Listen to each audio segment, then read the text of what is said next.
Yo, it's Comic Artist Pro Secrets. My name is Ethan Van Sciver, 26-year veteran of the comic book industry that is in disastrous, catastrophic decline. How can we pull out? How can we do it? How can we pull the comic book industry out of this nosedive that it's in right now? I don't know. We're gonna figure out a way. It's good to be here. This is ComicSGATE Live. I know it's midnight. It's after midnight on the East Coast. Maybe people in California will think this is a reasonable hour, and that'll be good. I'll just say that that's what I meant to do. Tonight, I am joined, of course, by a bunch of other creative peoples. These peoples are creative. We try to be. Yeah. And the whole thing is, look, ComicSGATE Live is something that seems to take off best during the summer. Summertime just feels like the right time to get together and promote Indiegogo campaigns and talk about what it means to be a creator, talk about what our ideas are, talk about what our goals are.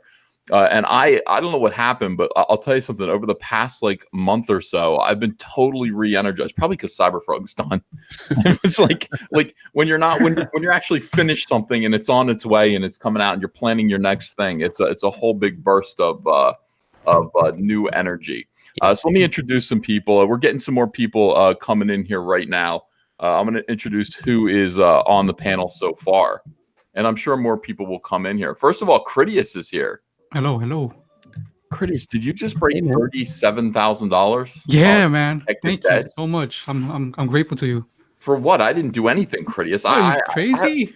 I haven't mentioned Detective Dead in so long. I didn't even know it was still running. People should know about this. Yeah, I'm planning to close it up too soon, like in July. You're going to close it up for good? Yeah.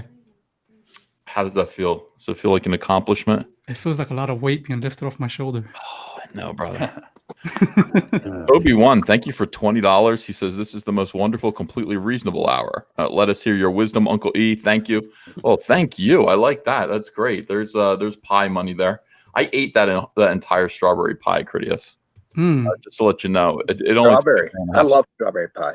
Strawberry pie. I've never had one before. Here comes the memes. Oh, so good. My mother-in-law makes the best strawberry pie.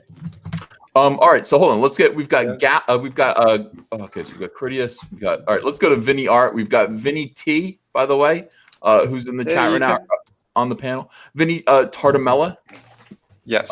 Vinny has a book. I finally pronounced your name. It's like that's a good thing. I just call you Vinny T, but Vinny Tartamella, I think I'm correct now. Yep, 100%. You could break it up easy. Tartamella. It's basically apple pie. Yeah. Vinny Tartamella has a sketch. What would you call a sketchbook or an art book? What would you call your book? Yeah, I have an art book, but I just launched tonight City of Venus. After last night, all the hype and excitement and all that cool stuff that was happening, I said, screw it, I'm pulling the trigger. And I set it up today. So City of Venus is live. Oh, okay. Hang on a second. First, I'm going to put Detective Dead in the description. Everybody else, all I did, this is the great thing about doing ComicSGATE Live. It's pretty easy. You just copy and paste the description from the prior night. So everybody's already in there. And let me put Detective Dead in there. Critias, I'm so glad you're back, pal. Thank you. Thank you. You helped me a lot. I can't show you my gratitude, but for that, I'll probably make you a 3-berry pie. Really? Yeah. Oh, you never had 3-berry pie? Raspberry, blueberry, strawberry? Oh, raspberry, great. Sounds good. City of Souls. Yeah, I was baking pies one time. I was selling them, then I just stopped. Wow. How are your pies? Really good, actually. Vinny, what's your book called? Did you say City of Souls? No, City of Venus. City of Venus. Yeah. I put the link in the group chat. That's beautiful art, man. Thank you. I appreciate that. Absolutely beautiful. All right, hold on a second. City of Venus. I still don't see it. Why is everything so difficult all the time, Vinny? I don't know. I put it in the group chat that we're on. You did? You did? Oh, I see. Okay, I see what you mean. I'm sitting here scrolling through Google and trying to make it happen, but trying to find it. But I guess this would be easier to just do it this way. Hang on. Get ready to do that again. Oh, no. I see. Okay. Okay. City of Venus. We'll go check this out. Yeah. I ate that entire pie today. Well, over the course of 2 days. Well, the question is, do you feel guilty? No, no, I don't. Listen, I'm a thoroughly debauched human being. I don't. I feel like I'm entitled to a pie now and then. I work hard.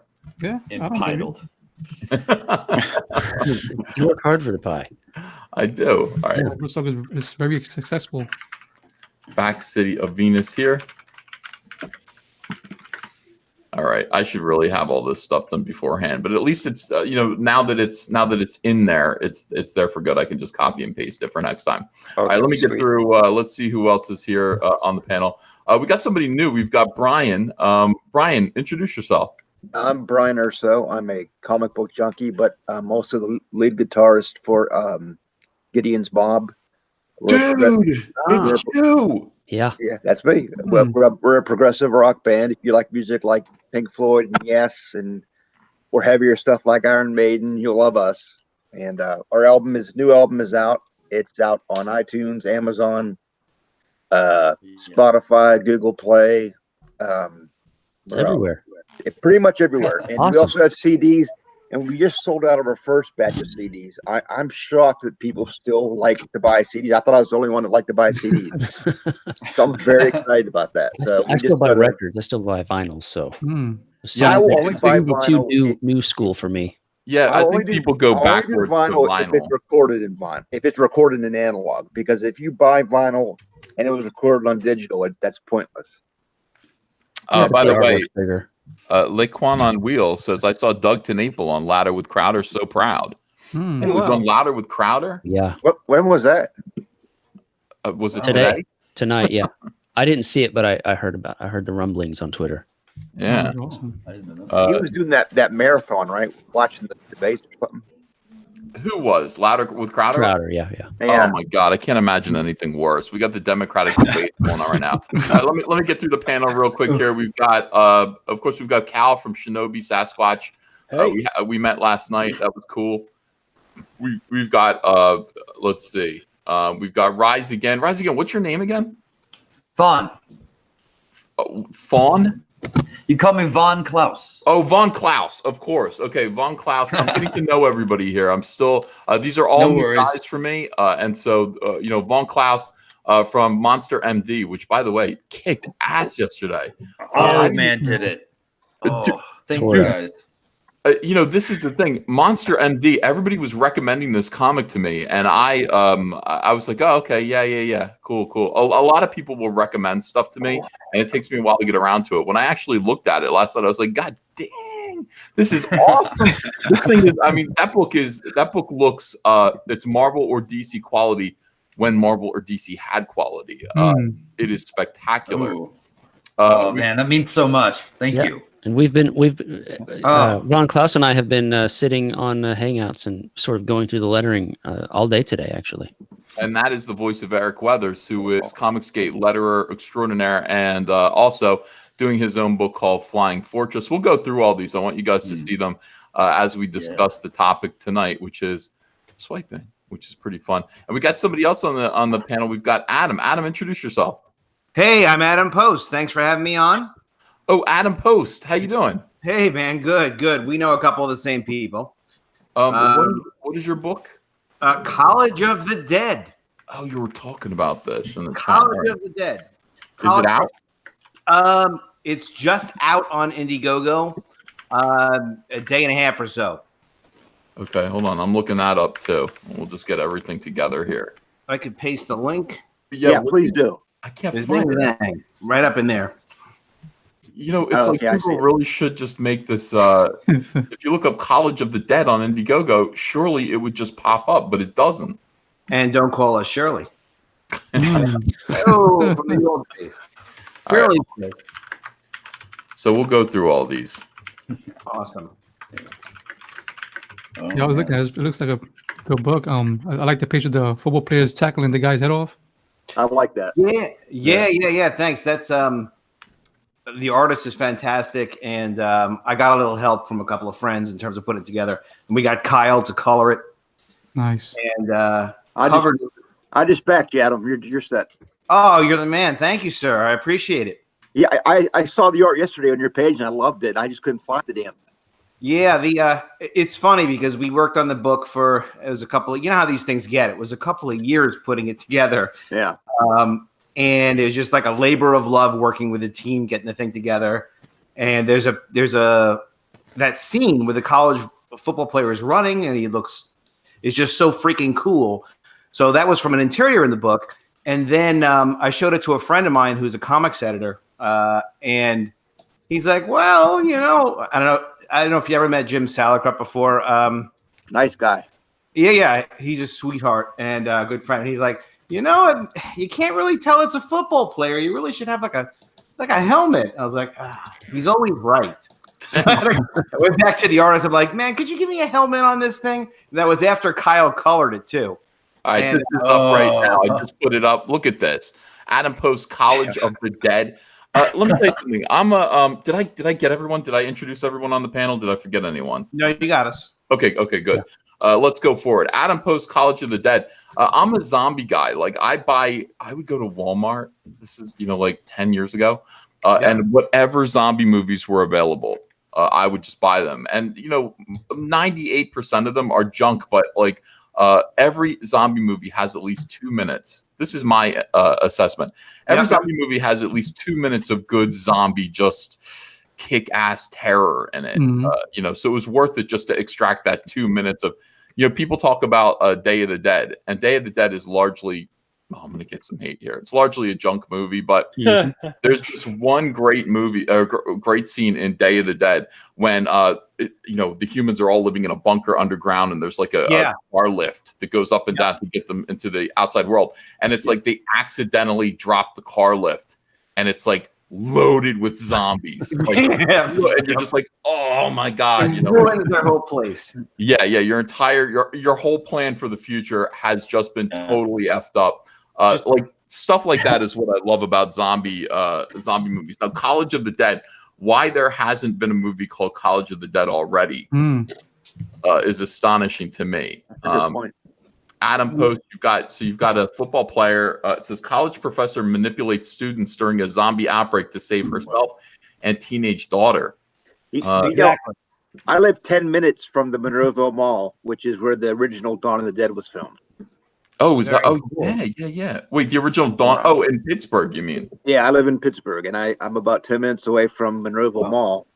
And then, and my dad, back in the 60s, taught at Norwin, and that's where they filmed a lot of the original Night of the Living Dead.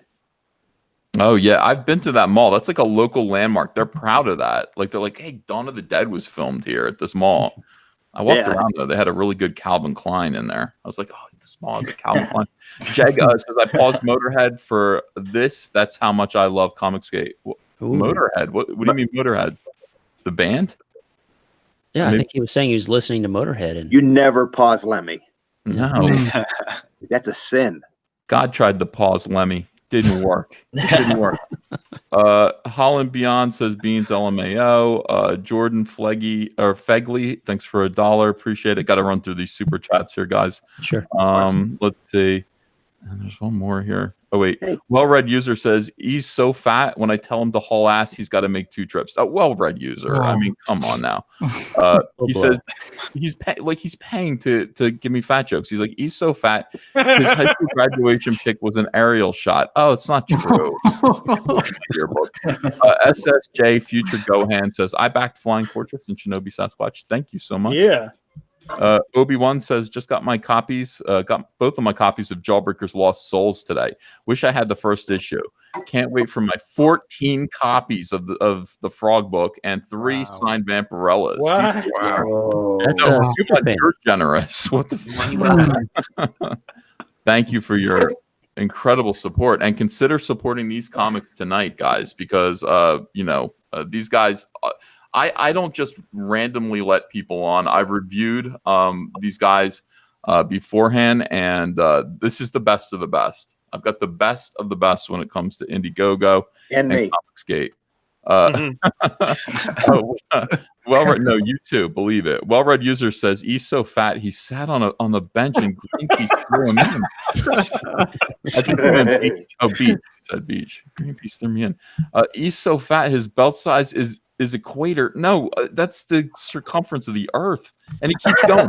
He's so fat when he auditioned for a part in Raiders of the Lost Ark, he got the part of the big rolling ball. He means the boulder that Indiana Jones was that's running. brutal. That's an important role. That's an iconic role, though. It is iconic.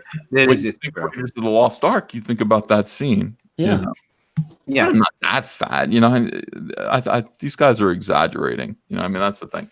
All right, so back to College of the Dead, Adam Post, and thank you, well-read user, for insulting me and sending me about $30. Okay, about to get arrested, a drug-dealing college professor is about to be swarmed by the police. Before they can reach her, a zombie outbreak overruns the college. With her world ending, she will do anything it takes to save herself and her daughter, no matter what. So, so you're the creator of this, but you've got Stephen Petruka. Petruka. Stefan Petruka is the writer on it. And what he did was he developed it from my high concept with a couple of, I'm kind of like the producer editor on it. You've worked with editors a lot. So, but Stefan is a fantastic writer. He wrote X-Files. He actually worked with Charlie Adlard on X-Files for years. And I was like, wow, that's perfect to work on College of the Dead. So yeah, he did a great job on it. And the Ashcan version of this book is actually Stefan's full script and the artist Javier's layouts. So it's 100 pages of text and layouts. And it's really a fantastic tool to see how a comic book is actually put together from script to the layout. And that's in the Ashcan part. Yeah. And the artist did a fantastic job on it. The guy is, he's really terrific. And we really kind of mothered over the whole thing and really watched the whole thing to make sure that the layouts work and the story was good. And it turned out to be a pretty large book too. It's designed where it's 2 large panels per page. So the whole graphic novel is 140 pages. And in there is also some very cool character breakdowns where you've got a character and then a description of each of the characters. And, I've published a lot of comics over the years. I did a lot of comics when I was in my early 20s. My first comic I actually published when I was 16, G.I. Jackrabbits. And that was a lot of fun. And then G.I. Jackrabbits? Yeah, man. In fact, Bunny comics don't sell. I was working on rebooting it with James Hundle a little bit before he passed. Obviously before he passed. Yeah. But anyway, Kyle recolored the cover from the original art. It actually looks gorgeous. And I've got a story take. And I have a story take for before the invasion of the Hornets in the CYBERFROG universe world, and then we kind of get the story after it as well. So I have to send you something on that because we've got a lot of super powered, strange animals that could fit that universe pretty damn well. It's cool stuff. But in any event, on this book, on College of the Dead, yeah, I always love zombies. I love the idea of it being like a total war zone where drama could happen at any time and everybody was under threat, but you at least knew what the world was. And then you could have character stories with the characters interacting nicely. And that's one thing that I like about the original zombie movies, The Day of the Dead, Dawn of the Dead. You really see like, all right, it's a crazy world, but you know what the world is. And you can see the characters interact in the world. So there's like suspension of disbelief for it to be a wild, crazy world. But it's still like it's a knowable, finite world. And then you got human beings, struggling and fighting, and some of them falling in love. All in the story of it. So, College of the Dead, it does. People seem to really like the darn thing whenever they get a chance to see it. And I actually also created a webcomic version at collegeofthedead.com, which has the complete graphic novel on it. And it felt like the right thing to do. So we may lose sales over at some point. If somebody wants to just read it, they can read it for free. Check it out, collegeofthedead.com. It's a terrible thing to do. I know, man. I know, but the original plan of the marketing was supposed to be to build an audience through the web, and I probably got a little too carried away with that. We got to just organize. We got to get organized here and not do stuff like that. You know, my whole thing about doing these crowdfunded comics is just to think of them as movie premieres. So you want to release this material the same way Hollywood releases movies. So, you know, Indiegogo is the red carpet premiere. It's the most exciting, best way to see a movie. You get to see it before anyone else. And then you roll out everything else subsequently. You're absolutely right. And I did it, I think it was all the way back in 2016 or 17 when I did it. And I really appreciate the direct-to-consumer approach.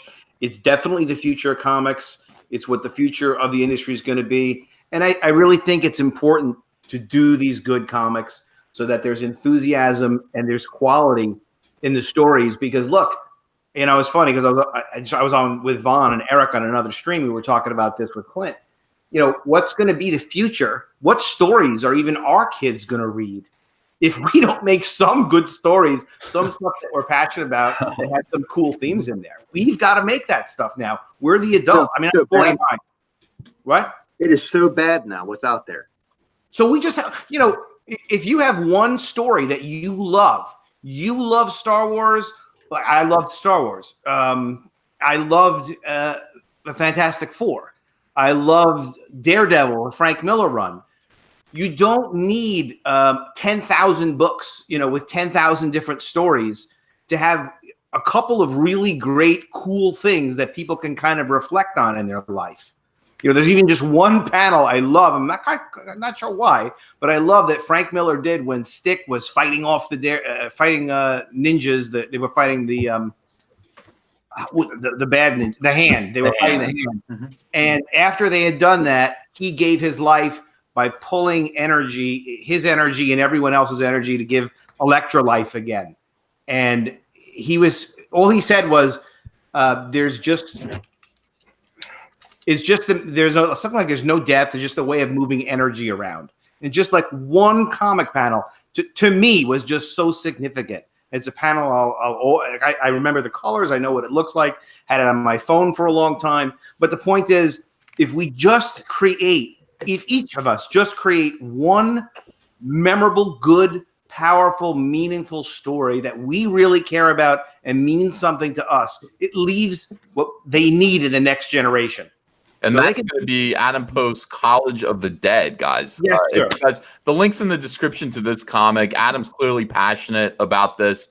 I love zombie stories. Also, let me just point something out, Adam. Yes, sir. You know, I know that ComicGate isn't political, but you've done something political here. I have a theory, and this is 100% been borne out by all facts and reality.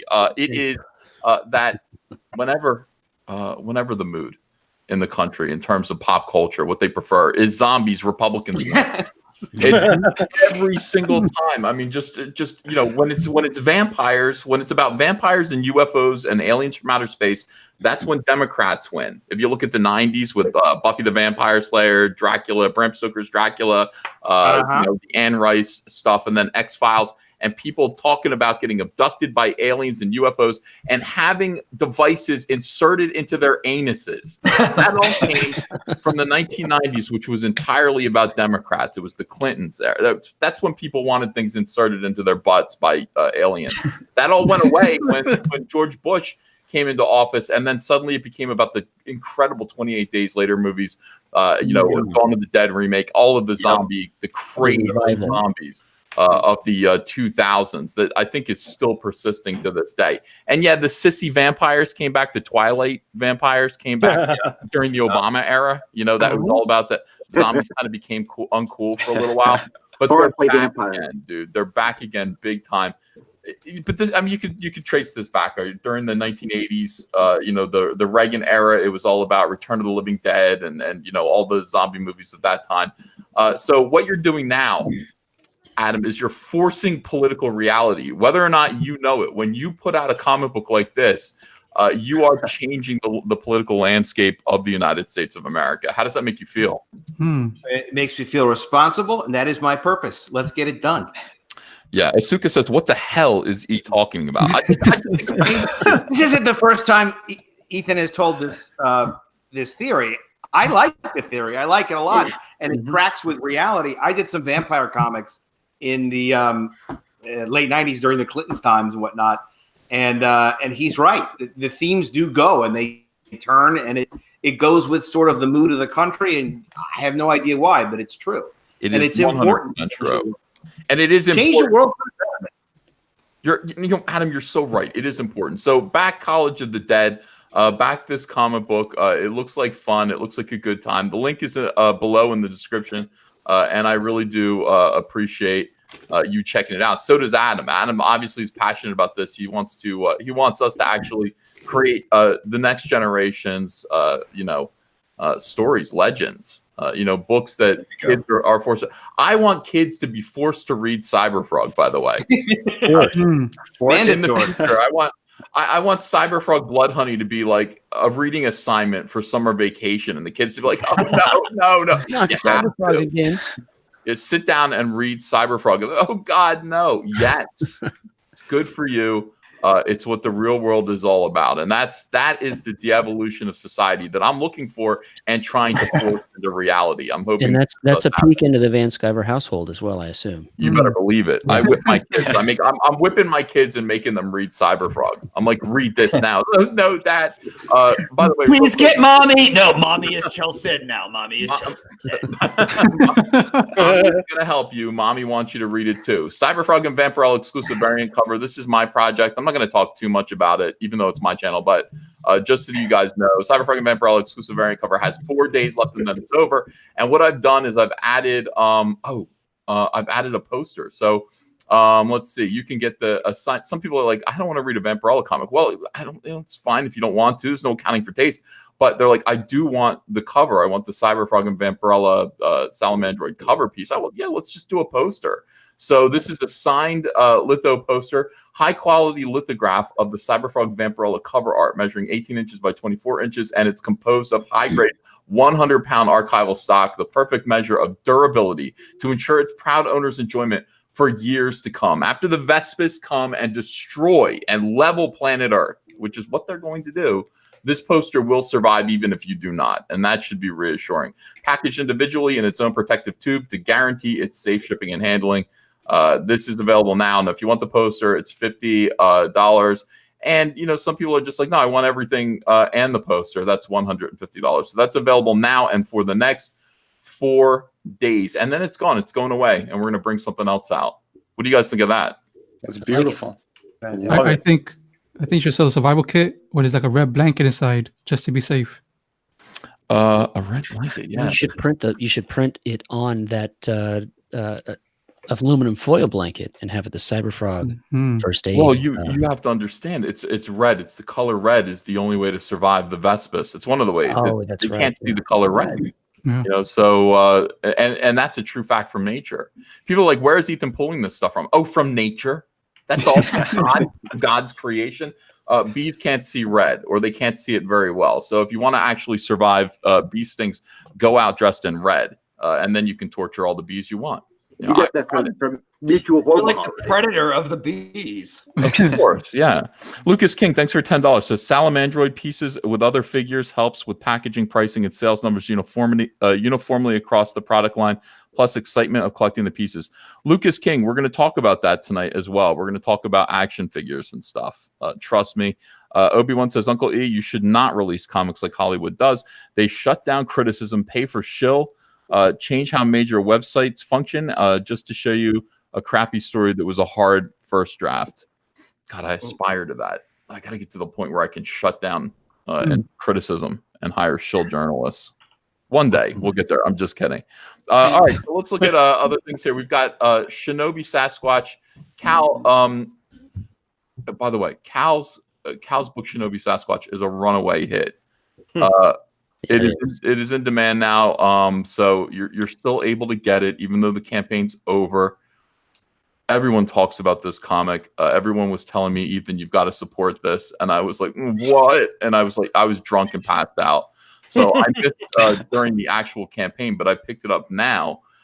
This comic book is incredible. This is what comics should be, in my opinion, because it's a big monster. The art is beautiful. It looks like a cross between. Let me show you this. You guys aren't gonna believe this. Some of you guys in the chat might not have seen this yet. Look at this werewolf. Wow. That's badass. Cal, did you know that the other part of my theory, and this is not a lie, you're going to think Ethan's just making this up. The other part of my theory, it's zombies and werewolves equal Republicans. All right, yeah. Well, I mean, you look at the 1980s and you look at Michael Jackson's Thriller. Yeah. Zombies and werewolves. Right. You've got the Howling movies, all in the 1980s. You've got Wolfen. You've got American Werewolf in London. Where did the werewolf movies go during the 1990s when Bill Clinton was sodomizing his intern? They went away. I mean, this is a serious thing. They went away, and now they're coming back. So this is a great thing. It's good to promote werewolf. I want to be a werewolf so bad. Cal. Well, there's a certain way. I'm trying to figure out how you can make a werewolf sexy without it being just a big hairy beast. And that's hard. Like, because you know how vampires win with the sexy in their stories. So you're like, well, could I do it with a werewolf? Like, it's harder than you think. Could you do it with a werewolf? I mean, I think you rephrased that. With the John Malin under the moonlight. Jeg says Dracula films during the FDR era, zombies with Ike and Nixon. Well, I don't remember zombies. Well, no, the Plan 9 from Outer Space had the dead. You're 100% right. And that was Ike. So that was Ike. So that is a Republican. What else? Are there more like that? I mean, well, Invasion of the Body Snatchers was 1956. Kind of zombie. It's about automatons. It's about a swarm of that's And then you had Night of the Living Dead started when Nixon started. That's correct. Actually, it started it was October of 1968. It literally came out weeks before Nixon was elected president. So these things always wow. Yeah, it's the popular mood of society. And the more you look into it, the more you'll see that I'm right about this. Well-read user says Biden is our next president, and then he woke up. Yeah. I'm not watching any of the debates. No. I'm staying out of it. Unwatchable. I don't care who these people are. I don't, it's just leave things alone. Now look at this. This artwork, again, this is what I was saying. This is a cross between Dale Keown. It is a cross between Dale Keown, Stephen Platt. These are all names from the 90s. And then the great Sam Keith. Yeah. I don't think you can ask for much more than this. This in particular, the soft delicacy of this cross hatching. Yeah. Absolutely blows my mind. Yeah, Rob says he does 3 passes on each line. There's like a million lines. Like, dude, Rob, you might want to maybe do 2 passes. Well, I mean, this is just one thing. I mean, but I will tell you, this panel took all day. It must have taken all day. One day for this one panel, and this one too. Because I mean, just coming in here and drawing this fur texture is a bitch. I mean, I've done this before when I was doing Man Bat over at DC Comics. It takes a long time to do stuff like this, and so that's a good run, by the way. Oh yeah, thanks. When you buy this book, when you're supporting Cal's Shinobi Sasquatch, you're getting quality. This is not some book. This is not some buffoon who was saying, "I did 300 pages of content this year." That's not what it's about. It's not about just shitting out tons and tons of mediocre garbage that nobody wants. If people aren't enjoying the work that you are producing, producing more of it is not better. Right. What this is the thing. Everyone settle down in a comic book industry in which the shelves are constantly just overflowing with garbage. Everyone take it back. You're not going to make more money by producing more stuff that doesn't sell. Yeah. Produce something with your heart and soul in it that you can that people will actually enjoy. And I think you're going to make money producing less actual work, but working harder on that work. That's just a theory of mine. Some worthless SJWs disagree with me. That is why they're SJWs. They don't really understand. They're worthless. Yeah. So we've got this book here, which actually just represents someone's heart and soul. This takes time. This takes effort. This takes talent. Look at every aspect of this drawing. Look at the this little demon here. This demon would take 7 hours to draw. Just pulling. You can see the exertion on him. You see this guy back up here. All of this. This is just gorgeous cartooning. Look at the lighting under here too. Sorry, Cal. I know you didn't draw that. It's cool, man. No, it's cool. I'm just as floored as everyone else with Rob, and I'm pinching myself every day that I got him to work on this with me. Yeah, this is the book. Astonishing Mother Effer says, "Are you picking on Mike?" No, that's not who I was picking on. I was picking on somebody. Go to my Twitter timeline. You'll figure it out. This is extraordinary. This is absolutely extraordinary. It's beautiful. So at this point, where are we at with Shinobi Sasquatch? We're at $32,260. If you haven't backed this one yet, this one just keeps moving. Like I watched this kind of go up yesterday from your appearance. This book is just a runaway hit. If you don't have this yet, make sure that you do get it. All right, we talked about this yesterday, but let's talk about this again. If I don't want to miss anything that you are putting out, which level do I back at? So that would be the stylish squag. That's $60. You get the book, you get a T-shirt, you get a print of one of the best, whatever Rob and I decide is the best splash page in the book, and then you get an 11x17 poster and 3 trading cards. So you get sounds great. Yeah, everything that's not like original art, you get that in that tier. Trading cards are expensive to produce, as it turns out. Yeah, a lot more expensive. I was going to do a trading card of the CyberFrog and Vampirella beast, and then I that was the plan, and then I got the bill for the CyberFrog and Salamandroid trading card. I was like, whoa! Yeah. To do them right and to do them well, they're very expensive. So don't take those for granted. People in the chat, everything that's being produced here, that's being offered to you at this $60 level, you are going to enjoy it. This is one of the books that you're going to read and enjoy and hope for the next issue. Yeah. You can make that next issue happen by supporting the first one. So the link is in the description below. Make sure that you check out Shinobi Sasquatch. What is it about, Cal? So Shinobi Sasquatch is about a Bigfoot who was trained as a master ninja and then later contracted lycanthropy. So he's a werewolf ninja Bigfoot, and he kind of patrols the forests of the Pacific Northwest, fighting all kinds of demons and monsters and things. Book 1 is him trying to thwart the plan of this evil kind of like old god worshipping cult. They're called the Awoken Soul Society. You can abbreviate that as ASS if you'd like. And they are led by the guy on the cover, actually, in the background. His name is Wade DeMarco. If you do a little switching around, you can see where I got that name. And he is kind of like the Pacific Northwest chapter's, the leader of that cult in that region. And he's got a plan to steal the souls and the minds of everyone in the region, mobilize them as a zombie-ish army. There's our zombies again.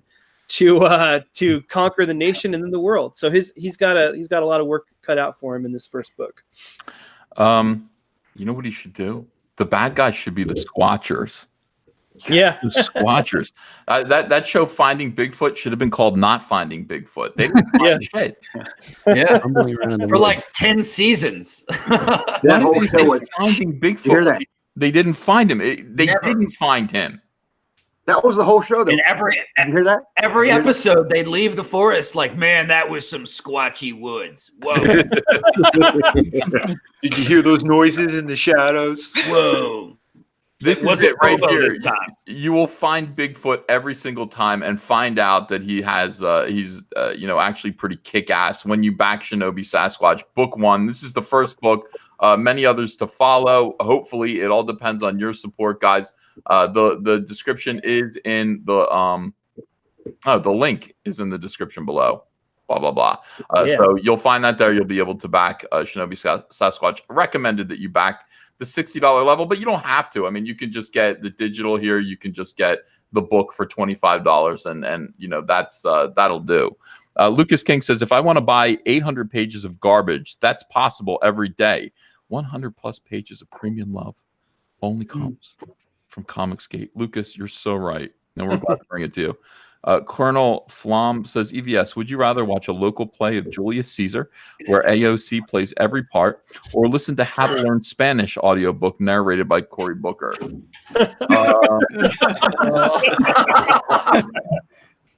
That is dreadful. Is cyanide an option? Yes. Is there a quick way out? There has to be. That's not happening. Can I be eaten by a great white shark? All right. So, let's go look at Eric Weathers' Flying Fortress Remastered. By the way, hello, Eric. How are you doing? I'm doing great. How are you? Good, man. What I like about Eric is he's a letterer, which means that he's calm, he's mellow, he's precise. Eric, let me ask you something. Yeah, hit me. Could you paint words on a grain of rice? I could paint words on anything you wanted. That's how I picture you. You are very centered, and you've got those. I used to go to the Cherry Hill Mall, and they would have these carts where they would have this Asian woman who could paint your name on a grain of rice, and it was like $40, which is like, it's just a grain of rice, Jesus. Big markup. Yeah, you had to just admire that, and I think that's who you are. You're centered. You sit down. You put words to images, and now you're doing images as well. Flying Fortress Remastered. Tell me what this is about.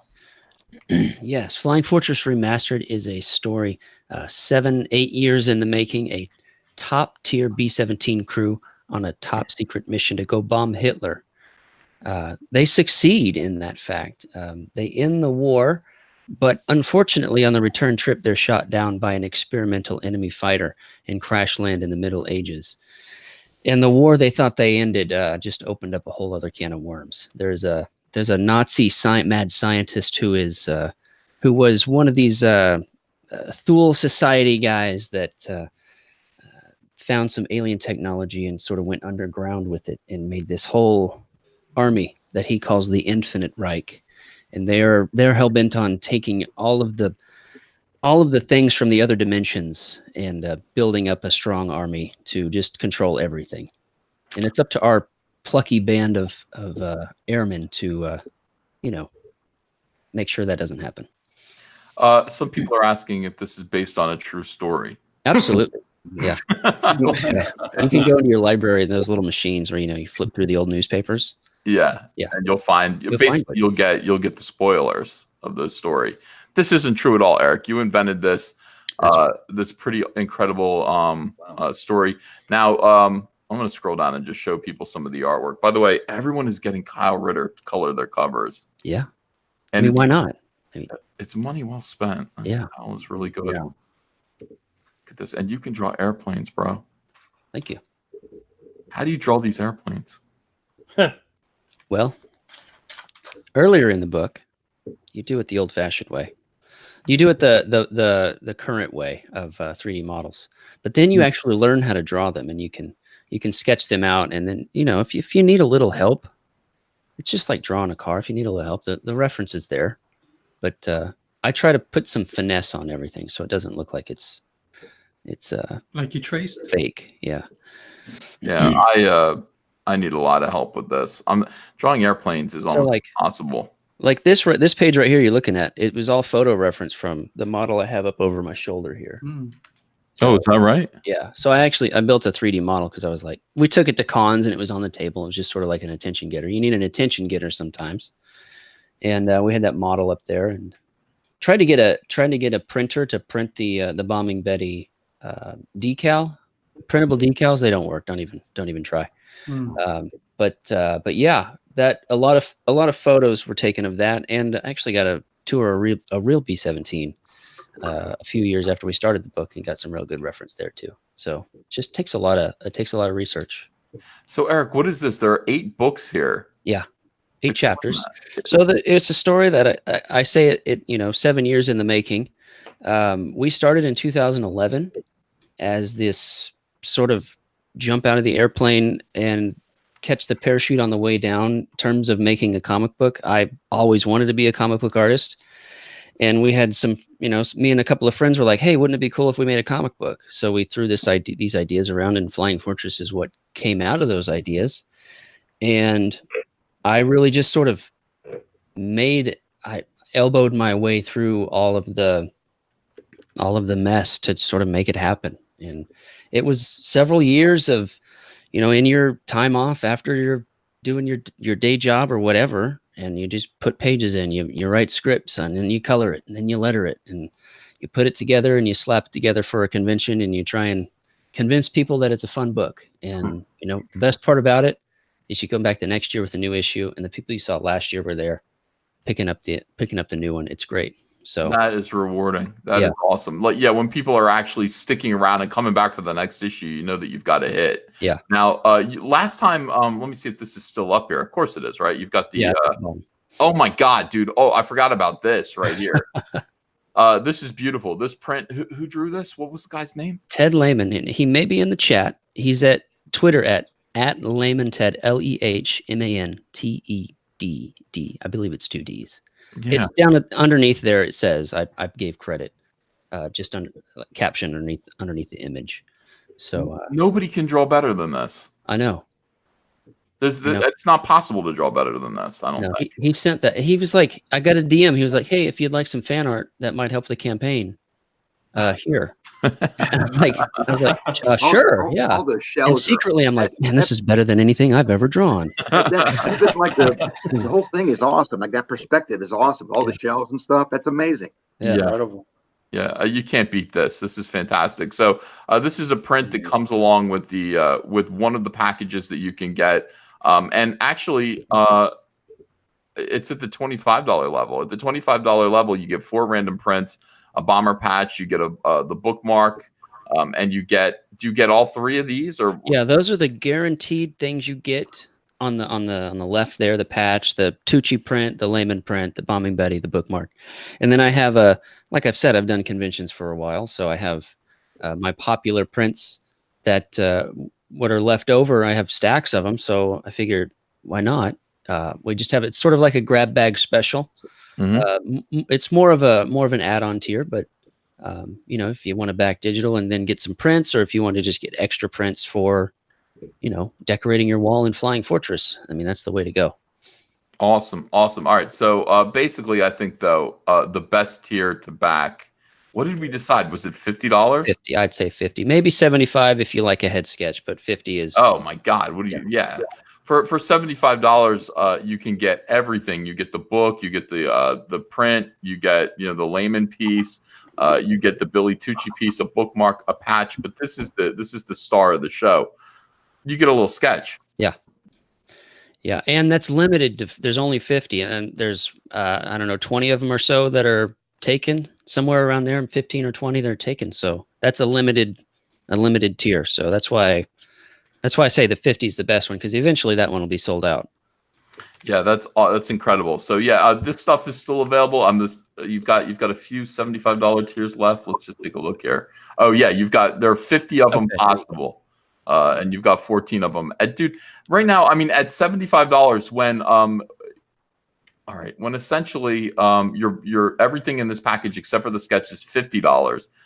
This little sketch is $25. You got to be kidding me. That is a deal and a half. That's incredible. So get a sketch from Eric Weathers. Eric letters every single book, pretty much, that ComicSGATE puts out. It's a thankless task. It is. Thank you. I love this community though, because people are like I'm a letterer, right? And I've got people like, hey, is Eric going to letter your book? It's like a thing now, right? So it's nice. I've actually been lettering Monster MD while we've been chatting tonight. So K-Sis wants to know how many pages the book is. It's over 200. It's just story. We have an ash can that we put together. That was the first book we put out, was 8 pages. That'll go in there. So with chapter, covered chapter breaks like you see in a lot of graphic novels. I'm looking at, I believe just story is 208 to 216. I forget the official count. So that story is that much. And then we want to put a lot of stuff in the back. There were pages that were drawn that were cut, storylines, behind the scenes, sketches, character drawings. Hopefully we can add a fan art section.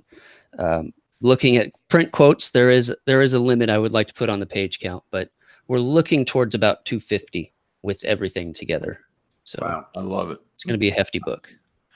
All right, so Back Flying Fortress. The link is in the description below. No wonder you have a bookmark. I mean, that's you're going to need it. Yeah, it's like a novel. You just settle in and really enjoy a big story, well told. So pretty excited. That's a bookmark. If I could share, that's a bookmark I painted a while ago, actually. And I thought maybe I'll do a B17.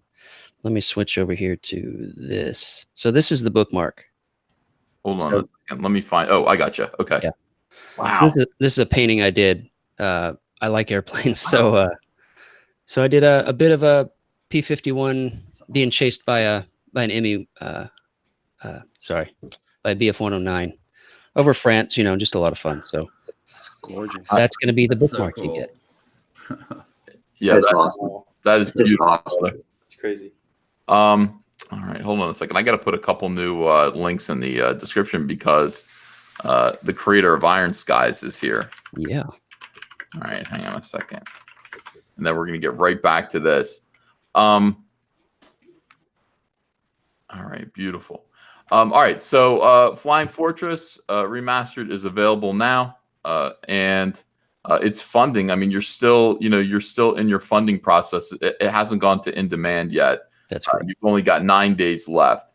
So let's see. Oh, you haven't hit your goal. Have you hit your goal? Yeah. No, you have hit your goal. Yeah. This is how stupid I am. I looked at 4,000 and went, I saw this as 1,500 for a second. And I was like, oh my God, yeah. I'm the worst with numbers. I'm like dyslexic. And I've been through that. Like I was on a stream like last week when we finally cracked 10,000. It was on Friday Night Auctions when I snuck in there. Yeah. Was that 2 weeks ago? I don't remember now. But ever since then, it's like I'm saying 10,000. That doesn't seem. I feel like I should be saying 1,000. It's big. It's big. Yeah. We want to see this. We want to see this continue to grow. We got 9 days to make this. By the way, I want to see everything hit at least 25,000. That is my benchmark. I want to see it hit 25,000, and I want everyone to kind of succeed and do well here. All right. So hold on a second. I gotta switch off of. All right. Let's put this back here. Boom. All right. Moving on now. Let's check out Monster M.D. By Vaughn Klaus. By the way, Vaughn, are you German? Yeah. I'm pretty German. Yeah. Is your first name Vaughn? Yeah. Oh, okay. All right. Yep. See, I thought for a second I was just like, people think my middle name is Van all the time, and it's Dutch. It's a 2-word last name, and I was wondering if this was your last name as well. But your first name is Vaughn. Yes, sir. Okay, Vaughn. Monster M.D. is another huge breakout hit on Indiegogo right now. Everyone's talking about this book. People were hitting me up about it. I know John Malin is a huge fan of you and this project. What is Monster M.D. about? It's about a doctor to the local monsters who was once a surgical prodigy, but he lost it all, ends up working on the things that go bump in the night, the things that hide under kids' beds, with the help of his incredible surgical assistant, Heidi, who happens to be invisible, and yet you still get the feeling she's hot as hell under those scrubs. He works in this, what they affectionately call the meat wagon, which is like this big converted up truck that he can barely keep together. It's kind of falling apart, to take care of the local monsters. But in this story, he wants out. He's fed up. He gets almost eaten every other Tuesday night. Like his work is not working out for him. He starts to feel like he might be more dangerous to the monsters than they are to him. Things are not working out when suddenly Heidi gets kidnapped by the masked madman who ruined his medical career, ruined his life already once, and took off his arm. So this is a story about a guy who's got to confront his worst fears, got to find his place in the world, and it's just got nothing but heart and soul and some of the best art I think you're gonna see right now in indie comics. Yeah, a lot of people are comparing the art to Scotty Young. I think there's a lot of Joe Madureira in there, but this is pretty animated. Like, you know, when he kicks the van open here, you feel it. The color is absolutely gorgeous. Great storytelling. This is one of my favorite gimmicks. We talked about this yesterday. It's like the Invisible Woman is smoking, so you can see her lungs as they're full of smoke. By the way, that's a nice warning, isn't it? You know, it's like that's reality. You should smoke black and like you know, I don't know. How do you make that look? A little char, little tar in there. You could actually see the air sacs just you know dilating. But this is dynamite artwork. It's just funny. It's humorous. It's cool. It's scary. And you said sack. Yeah, I think I think it's okay for kids. I mean, even though there's some violence in it. There's some gore. Yeah, it does get pretty gory. The dismemberments start happening a little later in the book. I like to build up to my dismemberment, you see, and the decapitation and all that stuff. So it turns into that way it can have that kind of more monster movie feel. Because a lot of people have said this is like adult Pixar, you know, when they check it out. Yeah, look at this, man. Look how great this looks. So this guy's the Golem right here we're talking about. Yeah. A bunch of clay and corpse parts. Turned into an automaton to guard something.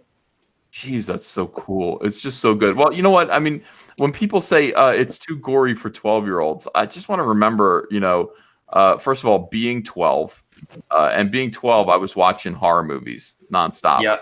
You know. Yeah, me too. Krueger and all that stuff in the 1980s. And also kids today are playing video games. Like, I think we tend to talk down to kids a little bit and think that they are like, I think as adults, you lose track of, you know, where a 12-year-old's mind is. It's like, I was drawing dinosaurs eating people, you know, ripping them apart when I was 12. Yeah.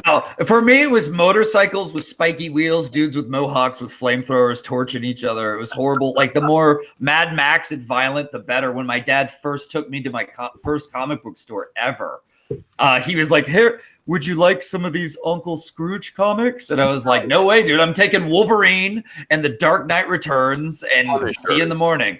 Yeah, of course. You know, Ninja Turtles too. Ninja Turtles for sure. Those original ones where they, you know, blow the shredder up in the first issue. Oh yeah. Unhinged Frank says, Eric, do your planes ever move herkily jerkily? Do you get that reference or no? It's familiar. Oh, that's Chuck Wendig. That's Chuck Wendig describing a TIE fighter in midair. So, you know. No. You just fit These are with the smooth new operators. covered suit. Just stop it right now. Funny. All right. So look at this. Monster M.D. This is what I guess the book looks like itself. Yes, sir. Yes. And then down here is the official sketchbook. Colorblind. What a great... That's a good gimmick name for a stripped down comic. Colorblind. Monster M.D. sketches, designs, scripts, page layouts, notes by author. Obviously, you want to get this too. I mean, this is, if you're getting this, you should probably, if you can afford it, get one of these as well. And inside, you've got all the sketches. Look at the thought that you put into this. Very. Yeah, well, Marco helped make this come to life, but yeah, I really wanted this to be the best thing I've ever made, and so I just refined the vision of Monster M.D. over and over and polished it till the chrome came off, so to speak. So it's been part of the fun is not just releasing it for you guys; it's been making it. It's just been a blast. Yeah, and I hope that comes out in the final product. Yeah, I'd like to do another book. Please, it looks fantastic. You got to do more of this. Unhinged Crank says Van means pie. Does Vaughn as well? It doesn't mean pie. It means from. And then you know. Let's see. Unhinged Crank says Eric Weathers is the new John Costanza. What? John Costanza? You mean John Constantine? John Costanza. Comics Exposed says, did you have to kick Nasser and Yellow Flash tonight? By the way, that was the biggest hit of yesterday. Those of you who weren't watching yesterday, Nasser Abadi came on the chat, and there's a little bit of static there. So Yellow Flash popped in to scream at him, and everyone has clipped that out. Yellow Flash screaming at Nasser has gone viral, and people appreciate that kind of drama.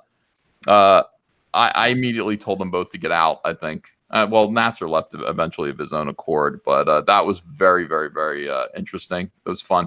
Old school ComicSgate. Guys, last summer, that's the kind of thing we would have done all the time. Yeah. It's like we mixed the drama in with promoting the comics. And we'd have Doug TenNapel yelling and screaming. The awkwardness of it. Hey, Ethan, I was in the studio last night. I missed it. Is it on your channel? Can I still hear it? Yes, it's like 13 minutes in. If you want to go watch last night's live stream, Yellow Flash just gives it to him for like maybe 10 seconds or so, 20 seconds. And before I tell Yellow Flash, this is not the time or the place, and that's it for that. But it's people who enjoy that kind of thing enjoy that. But yeah, we would do this kind of thing, and then there would be this Paul in the whole, like, it's great to listen to now, but it's just like when two of us are screaming at each other and fighting, and one of them is crying, which is what tended to happen last year. It was awkward for everybody. So I'm like, I think I want to change that if we can avoid fighting with each other while we're talking about our comics. That would probably be best. Let's talk about cream pies too, please. No cream pies. Ew. Frank says John Costanza, the great letterer. Oh, John Costanza is a great letterer, Eric. I just did a little Google. He was a letterer and an artist, and he worked on Swamp Thing, and as well as many other Conan and Doctor Strange and lots of stuff. Thank you for that. Yeah. Thank you. That's kind. We've got Monster M.D. You're going to get this print as well. Nice print of the Invisible Woman here, and look at that. These are uncolored pages. They're just still beautiful and readable. Yeah, I made little collages to show people some of the great monster cameos we have going. If you like it, we might have it. It's a pretty good chance. Yeah. Wait, so who did the Invisible Woman pinup? That's Zashi. Is that Zashi too? Yeah, she did that for me. That's awesome. Fantastic. Yeah.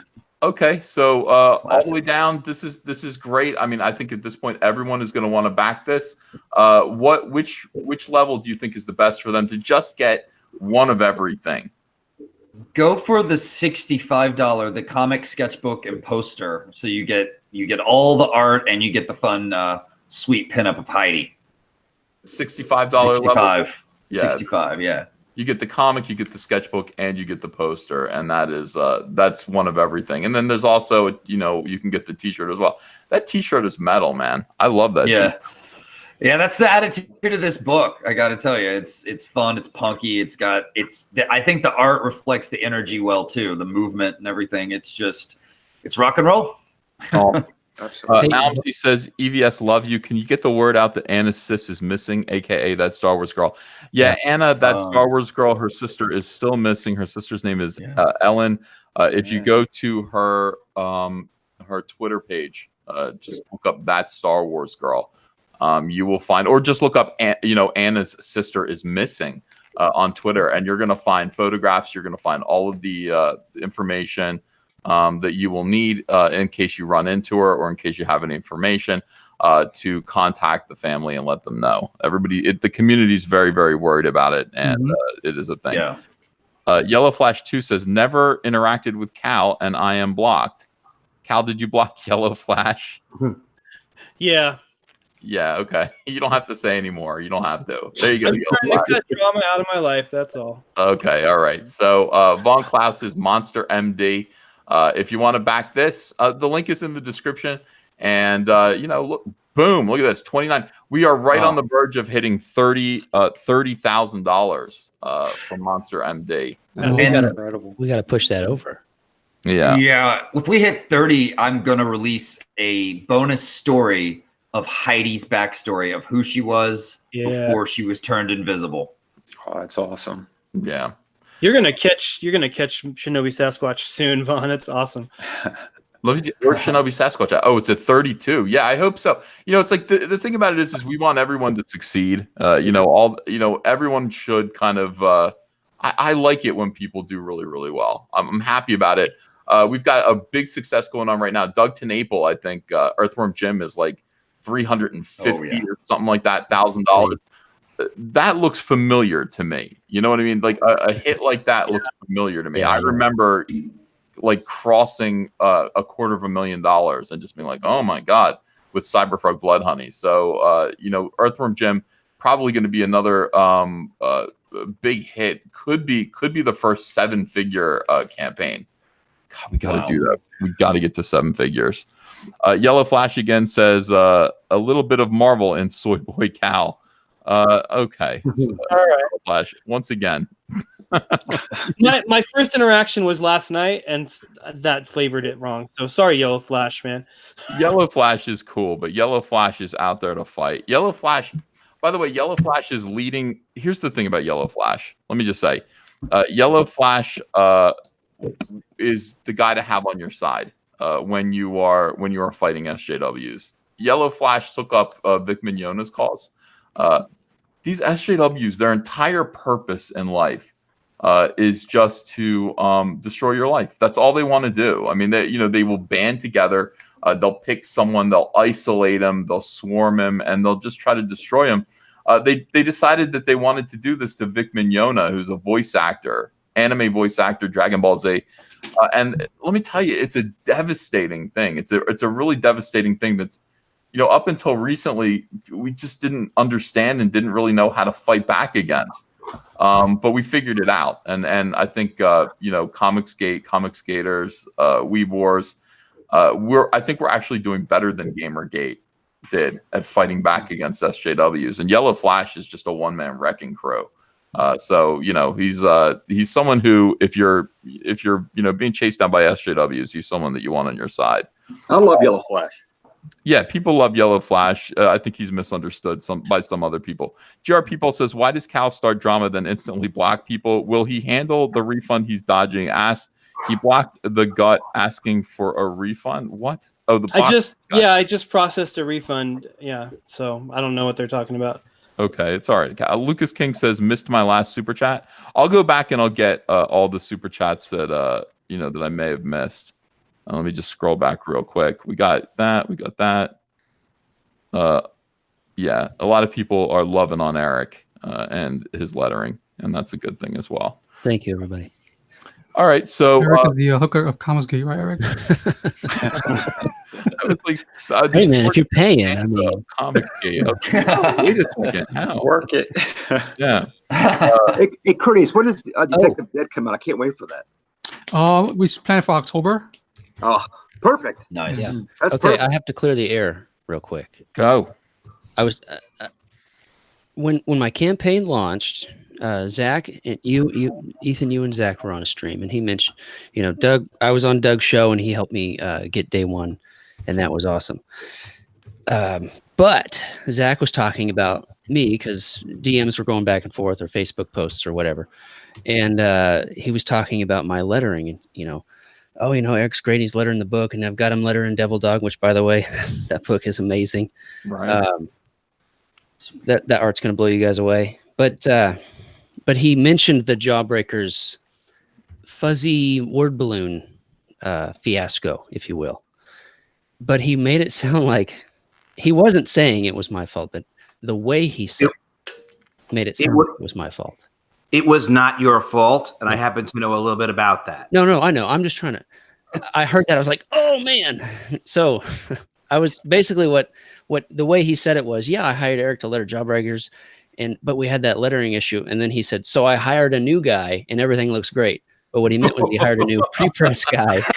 Oh, so it was 100% a pre-press issue. I know because I'm friends with Mark Maz, who was trying to help Zach with it, and I was a little bit behind the scenes trying to work with Mark and give Mark. Yeah, I'm so sitting totally here- not you though, Eric. Totally no, not. and I saw it. I was like, man, it's like they use the JPEGs or something. Because I was looking at, I'm sitting here like watching my campaign go and thinking, oh, cool, Zach's saying something nice. This might help, you know.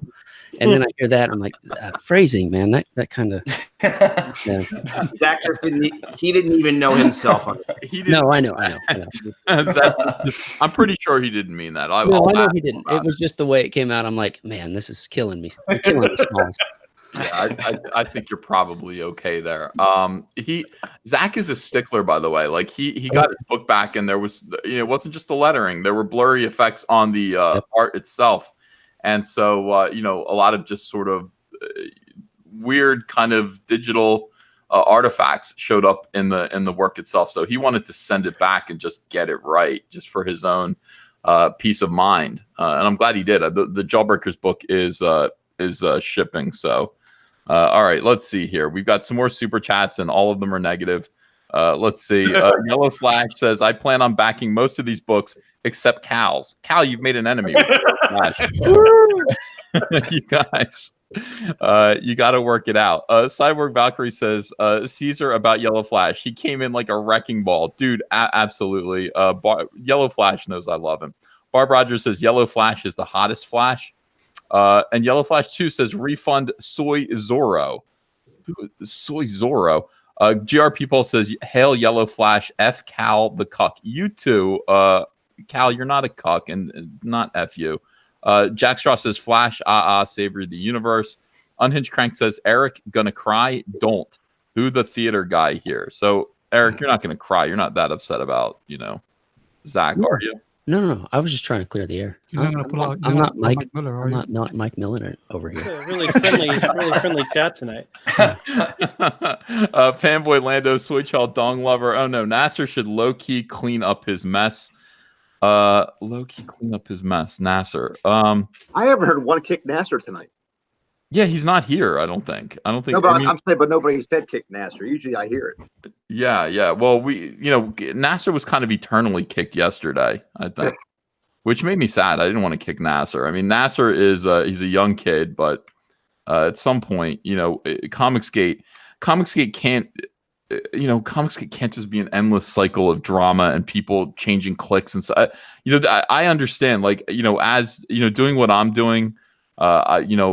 People come to me all the time and go, they want me to police the behavior of other adults, and I'm just not going to do it. I mean, it's not my job. People simultaneously say, "You're not the leader of ComicSgate, you arrogant fool," and then they say, "Yes, but can you get this done? Can you stop this person from doing that? Can you do this? Can you do that?" I literally not the leader of ComicSgate, and I don't take any responsibility for anyone's behavior except for my own. Not a bit. Yeah. And if you ask me to do something like tell somebody to stop it, I'm going to say no. Work it out. Like, this is not kindergarten, and I'm not a kindergarten teacher. And that is the way it is. However, I will make peace every now and then. I will be conciliatory. I do believe in bringing people to the table, especially when it's good for business. Because ultimately, what ComicSgate is to me is it's an opportunity to listen to the concerns of the consumers who have been wronged by the mainstream, which has just lost its mind at this point. Mainstream comics has lost its mind. Listen to their concerns and build your campaigns, build your ideas, build your salesmanship and marketing around those concerns. Don't they want to start a union now? That's the new thing now. Yeah, that'll never happen. That'll never happen. Yeah. First of all, if it was the 80s, if this was Marvel in the 80s, with Jim Shooter, and they were actually producing good stuff, okay, maybe. But now, forget it. Yeah, well, these people think that these weirdos, SJWs, don't understand. Unions are for people who have invaluable, public, utilities. Nobody needs you to do your blue-haired weirdo comic book. Nobody needs your perverted weirdo sex Snoopy image comic. Nobody wants it. Nobody really needs it. And therefore, unionizing just means you're all fired. We'll get the next batch of people to come on board who are not a part of your union. And you can call them scabs all you want, but they're not going to cause trouble.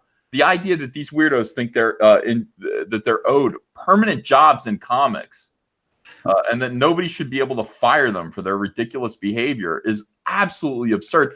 And that doesn't even take into consideration the fact that the comic book industry right now is dying. Like there's no money in the comic book industry. These people want housing. They want to be put up by Marvel Comics in these dorms. They imagine 6 people in a dorm writing and drawing Spider-Man. Go F yourselves. Communism. It's going to happen. God, Well, they think they're going to get a big Hollywood. No, we can only dream that they go on strike, because then guess who would get their jobs? I bet they'd have That's to. a good idea. That's a good point. So here's what we got going on. Yellow Flash is still mad at Cal. He gives me another $2 to say, I like Monster MD and the Fortress book, not Cal's. Look, and then the other thing that's going on right now is that Nasser is in the chat, and every time he says something, Yellow Flash, who has mod powers, deletes it. That's kind of hilarious. I think you're able to just kick someone out of the chat if you have mod powers. I don't recommend that all the time, but if someone's causing trouble, you can just kick them out. Diversity Comics Bear says, just came on, is Nasser a traitor or nah? I don't know. I'm not in a position to say, but Comics Exposed says, I back Shinobi Sasquatch, Monster MD, Vestige, and Gunship Thunder Punch today, and I suggest you all do the same. Dance monkeys. Thank you, Comics Exposed. Thank you. I really appreciate that. Lucas King says, Kick Vic is bigger than just Vic. It's about SJWs destroying people's lives in the court of Twitter to bypass giving them their day in real court. Nothing that anybody's doing belongs in court. That's the whole entire point. Nobody's committing any crimes. These are just social faux pas that these weirdos think that they can blow up to destroy someone's life, and it's not working. They tried to do it again to a friend of mine on Bleeding Cool. It didn't work, you idiots. Because I actually talked to him, and I told him what to do, and it didn't work. It bounced off. The water off a duck's back, you assholes. That you cannot just arbitrarily destroy people. We figured out the game. We know how to combat it. We're going to win every single time. And if you keep doing it, we're going to come after you. We're going to come after you and expose you and hold you up to public scrutiny. This is a weirdo who is mentally ill, probably drug addicted weirdo who spends all their time on Twitter trying to destroy the lives of hardworking people for social crimes against social justice. It's all going to come to an end. That's what Weeb Wars is. That's what ComicSgate is going to do. And basically all normies are going to stand up against you. And I have bad news for you. 2020 is going to be more of the same. It's going to be a referendum on you. So thank you, Lucas King, for a chance to yell. I get so fucking mad because I'm watching my friends. I'm watching my friends go down and get destroyed by these people. And it's just like, all of you are not the morality police. There's no comic book cops. There's no anime police. And if there were, as your boy Zach always says, it wouldn't be you. Yeah. It would be me. Unhinged Crank says, Eric, if you're the new Mike Miller, would you dance with your wife? Of course. Why would I have any other man dance with my wife? Yeah. Well, that is the question. I mean, Mike, sometimes you get lazy when you've been married for 20 years and you let other men dance with your wife because you don't want to. You don't want to take dance classes. Uh-oh. Hey, Ethan, yes. Yellow Flash had a very good video today about Tom Taylor. And I guess the new Spider-Man comic, the villain is crowdfunding.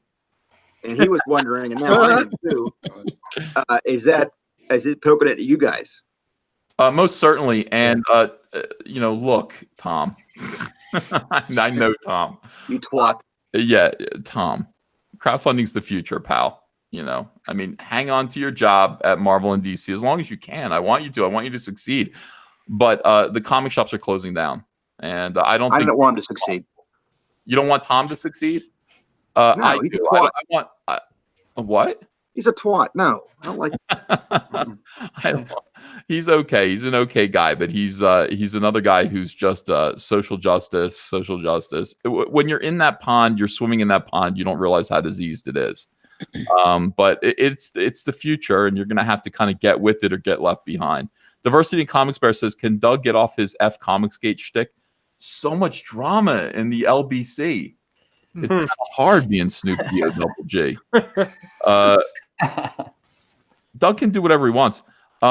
He's succeeding. He's doing well. If his message of F ComicSgate is working, then he should do whatever he's doing. But it's sad because I think ComicSgate elevated Doug out of a bad spot and put him in a position where he got his character back and he's able to crowdfund with a lot of satisfied customers. People were happy with the way Bigfoot Bill turned out.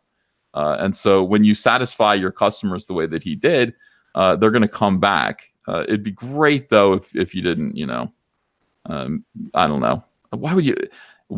ComicSgate is a purely benevolent movement. If you're not an SJW, that's the thing that I don't get.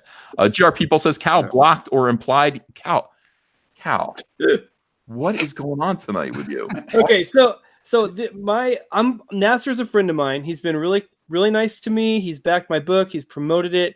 My first interaction with Yellow Flash, the first thing I really knew about him was my interaction last night where he popped into our stream and starts, shouting down Nasser. So that leaves a bad taste in my mouth. I'm trying to stay away from drama. So I'm like, okay, well, I don't want this guy in my feed. Apparently that doesn't play well with some people. And that's fine. I'm not going to, they can call me soy or cuck or whatever. I'm not going to throw names back. That's not what I'm about. You could though, if you wanted to. You could throw names back and it would be okay. By the way, somebody named Vasan Kasai in the chat quotes me as saying, "I'm not taking responsibility for anyone's actions but my own," and then also quotes me as saying, "I just ate an entire strawberry pie." For my actions, it doesn't mean that I'm making responsible choices. It just means that I'm saying, yeah, that's me. I'm doing that. That's me. When I ate an entire strawberry pie, for goodness sakes. You can eat pie. You don't have to moderate a slap fight. Yeah. Diversity Comics Bear says they're describing communist housing. Of course. Yellow Flash 2 says Cal looks like Soy Zorro. Snarkticon DM says 80s Marvel, where even their worst book is infinitely better than today's Marvel book. That is absolutely true. Mm-hmm. I miss the 80s in Marvel. Panboy Lando Soychal Dong Lover says it's okay to kick Nasser because Nasser never super chats. My son bought me a $300 pair of sunglasses. It made me extremely uncomfortable. I don't want Nasser to super chat me. Diversity Comics Bear says you're making 50,000 plus by putting a new cover on someone else's Vampirella book. The side effect is a lot of jealous enemies and supposed friends. I think I help other people though. The thing about it is anyone who feels that way, but who says, look at Ethan's success and therefore I hate Ethan. I'm not, it's not like I'm eating alone. I actually do kind of try to help other people succeed wherever I can. So, well, doesn't that help the Vampirella book as well? It has. The Vampirella book is doing really, really, really well. Obviously, that's what I'm saying. So it wasn't just for you. It helped them. So what's the problem? Yeah. Ultimately, I think it's going to end up helping everyone, but more on that soon. Passion for Drawing says, what many of these creators have in common with their success? They were on Drawing Aces first. Thursday at 10 p.m. This is the power of ComicSgate. Drawing Aces. Look that up. Ebob Jr. says, how much do we have to donate to Cal's favorite charity for him to unblock Yellow Flash? Cal, are you willing to unblock Yellow Flash, or are you going to be a hard no on that? If he's going to keep calling me cuck and telling me I look like a soy something, I don't see any reason to unblock him. If he's going to be nice, I'll unblock him right now. Yellow Flash, are you going to be nice? Lucas King says their attack on Donald handed us the chance to control the CG narrative. Yeah, they tried to destroy Donald Delay. So, this is the thing again. Zaid Comics says, EVS, great to see ComicSgate Live back strong. I'm so hyped to launch my own book, Magic Cop, this August. We have a free issue on our Zaid Comics site mail list. Hey, guys. By the way, I met the guys from Zaid Comics at Chicago for Star Wars Celebration. They're super cool guys. I meant to come. They own an arcade. I meant to come hang out with them, but we were just rushing around. It was impossible. But hopefully next time. Lucas King says, Doug's only problem with ComicSgate is War Campaign. Jack Straw says, I'm spending my refund from Cal on Super Chats for Yellow Flash. Yellow Flash 2 says, Cal is shooting for a job at Marvel. And let me just run through all these insults of Cal. SSJ Future Gohan says, y'all need ComicSgate. Y'all, ComicSgate doesn't need drama. We need unity. Thank you, SSJ. Agreed. Yes. Okay, so we'll leave it there. Sorry, Cal. Welcome to ComicSgate Live. Ethan, I've been relatively drama free until I came on your stream last night. Really? No, Yeah. no, it's cool. You know, these guys. I mean, we probably agree on 99% of stuff. It just so happens Nasser's a friend of mine, and you know, if they're gonna, you know, be upset with me over that, then I guess that's fine. No, You know, they're just trolling you. It's just trolling you. It's just, you know, fun. You know? Yeah, I mean, I had one of them tag Malin in tonight, I guess, trying to get me fired from Graveyard Shift. I mean, I don't know. I don't know what to do, like, other than just mute and block people. Fired from Graveyard Shift. FP Sunny said, all right, so they're saying ask you straight. Are you ComicSgate, Cal? Absolutely. I won the ComicSgate talent search, for crying out loud. Yeah, I'm a ComicSgate. Okay. I think that should sum it up. All right, so let's move on. Let's talk about a different campaign. Let's talk about Detective Dead by Critias, and then we're going to get to this new one that I discovered today that I can't wait to show you guys. Critias, Yes, longtime comic skater, my loyal friend. Yes, sir. A great man. Antonio Malpica, his Detective Dead's in demand for just a limited time moving forward. What is Detective Dead about? Sure. It's about a 1932 detective who's killed and he's brought back to life in modern day times. Mhm. He's not alone. He's some of the criminals from his past are also alive and they hunted him down. And one of the criminals are a man that murdered his family. So it's just basically 132 pages worth of storytelling. You know, action from beginning to end. Look at this artwork, dude. Wow. You guys, I mean, this is fantastic. This looks like DC Comics house style stuff. I mean, it reminds me of That page right there is why I backed it. Oh, totally. I saw that. I was like, I'm done. I'm done. That's it. Yeah. This is just awesome. Yeah, that's awesome. he's got superpowers. People didn't know that. You know, they was like, wait a minute, why is he in the air? And he's got superpowers. You know, Mhm. he's got moderate strength. He can pull out any weapon from his trench coat. He can hop through shadows. That's Kanan's cover right there. Yeah, that's awesome. That's sweet. Yeah, and here's Mike S. Miller. Yeah, Mike. Oh yeah. Perspective. Perspective. Cover. Mike's in the chat right now. So And that's Donald's cover. Donald's cover is beautiful. I love Wow. the latest Yeah. work, man. Yeah. Wow, so cool. He's fun. This stuff's I really like fun. that rooftop with all those broken vents and all they're all Yeah. bent and crooked, and it looks really cool. Yeah. That's It a nice, reminds me of the spirit. nice Yeah, Yeah. Donald's talented. He's awesome. Yeah. Wow. Yeah, good stuff. I mean, this is a great looking book. A lot of storytelling happening here. A lot of beautiful artwork. It is this is it. This is peak ComicSgate here. And I mean, Marvel would have published this. DC would have published. Oh my God, I didn't see this. Yeah. Wow. What is this? A lynching? It takes place in 1932, and he's dating a white female, and they don't agree with it. You know, they got a little issue with it. And so, Evidently, yeah. they take him to the woods and they try to kill him. Well, they do kill him eventually. Eventual event. Yeah. Oh, Is that Detective Dead? Is that the guy? No, that's that guy right there. His name is Israel, and he's an anti-hero who will be coming back in the future series. Ooh. So yeah, he's got like ash. He's like basically like a walking, living charcoal. Who comes back also in modern day time, and he's looking for the woman they stole him from. This Gotta is get you awesome. really back. You've reached all of these stretch goals, I believe, Yeah. at this point. Yes, I did. And Detective Dead versus Bigfoot Bill. You That's got already that done? finished. Yeah, it's done. I'm waiting for the inks from Peter Pomiotti. That's cool. Wonderful, man. Wonderful. So this is still available if you haven't backed Detective Dead yet. Obviously, this is one that you're going to want to add to your collection. This is a really, really cool ComicSgate project. And Critias has been plugging away at this and doing a great job. Make sure that you do give this one a chance. And now... Thank you.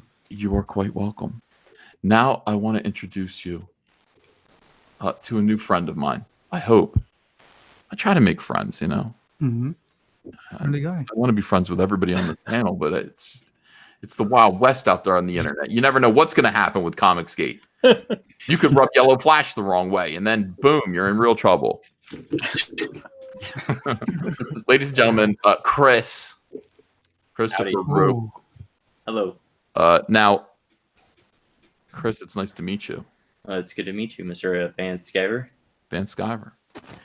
You're from Wichita. Do we have somebody else from Wichita here? I mean, it feels like this guy right here. Interesting. Yeah. The Wichita comic scene, you know. Now, Christopher Rue is first of all, let me just preface this by saying, all day long, people send me Indiegogo campaigns and say, Ethan, will you back this? Will you support this? Can you get behind it? You know, now at this point, you know, I think last year I kind of mostly just chose people that I was comfortable, you know, with promoting, and we just kind of did the same thing.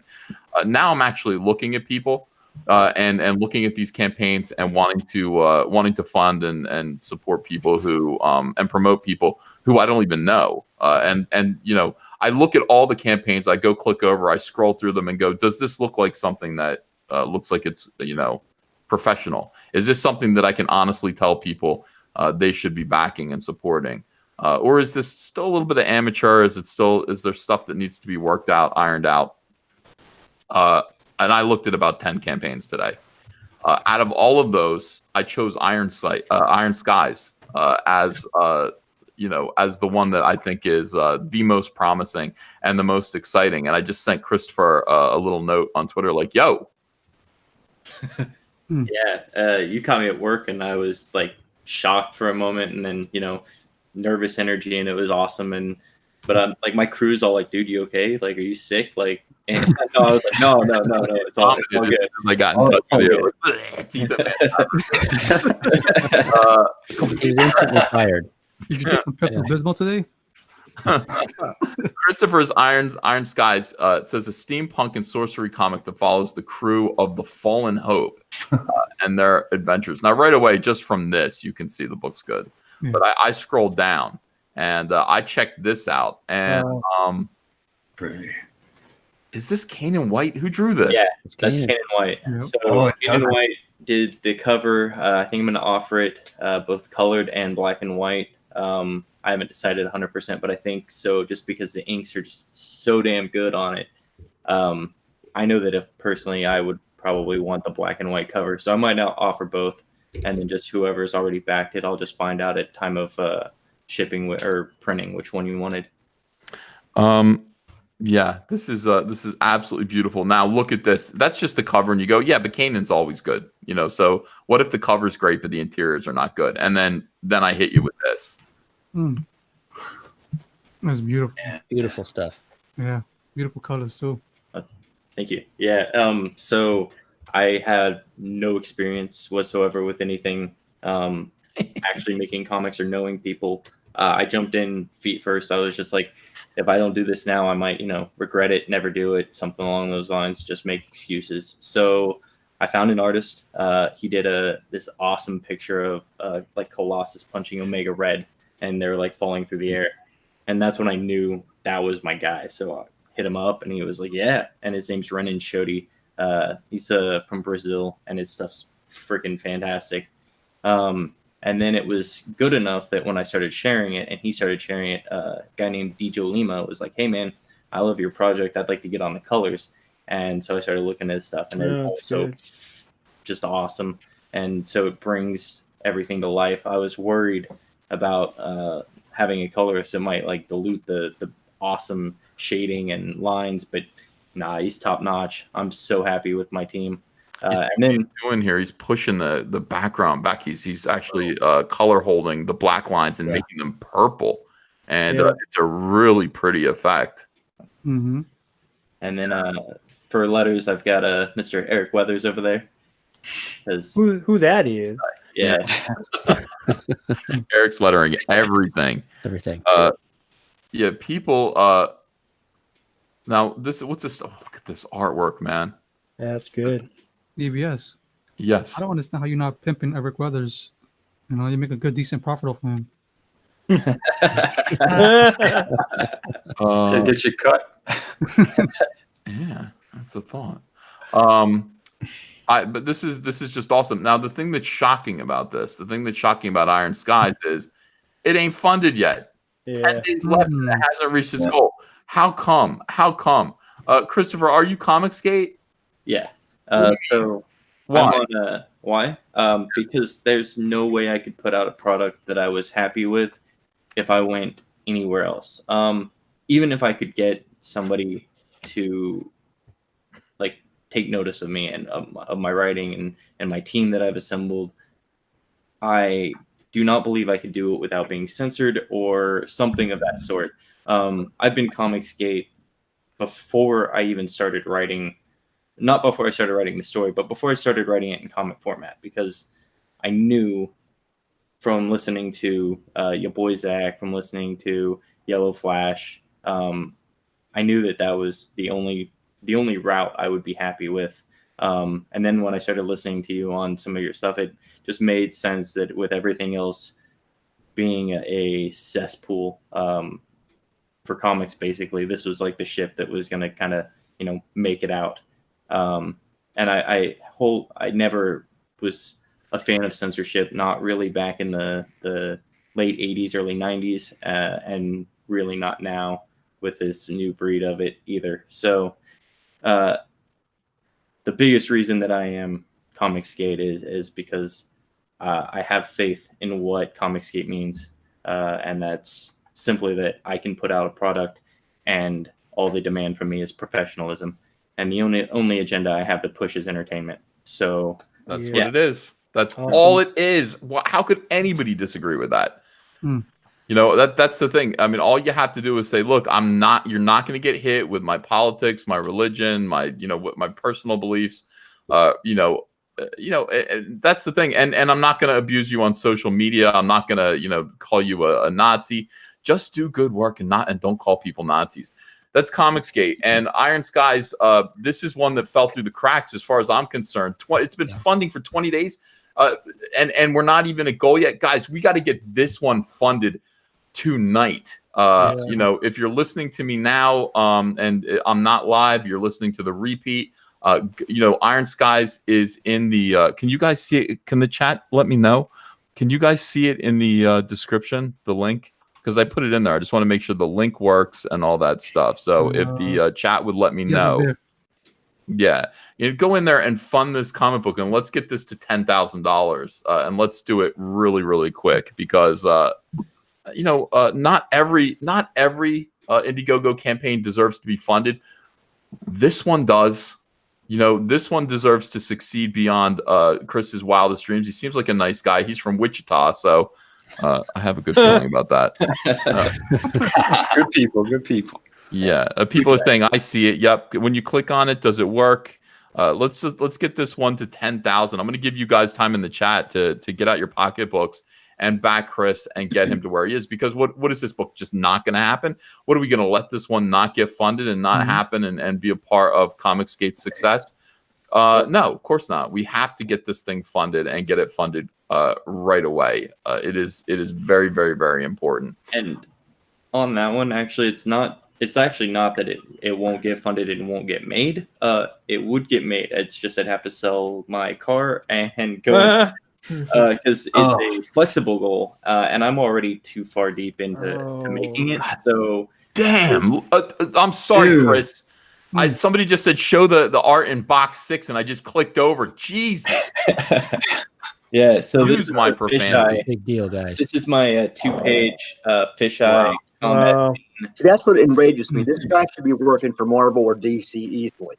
And well, he's not, because he's working for Chris, and good for Chris. Yeah. This is a book that looks like high quality. It looks like fun. There's action. There's fighting. There's adventure. Hot chicks. And violence. Sex and violence works every single time. He's right where he needs to be. This. If you see the one that has a railroad, it's got like a train track. That's another good one to highlight for the artwork.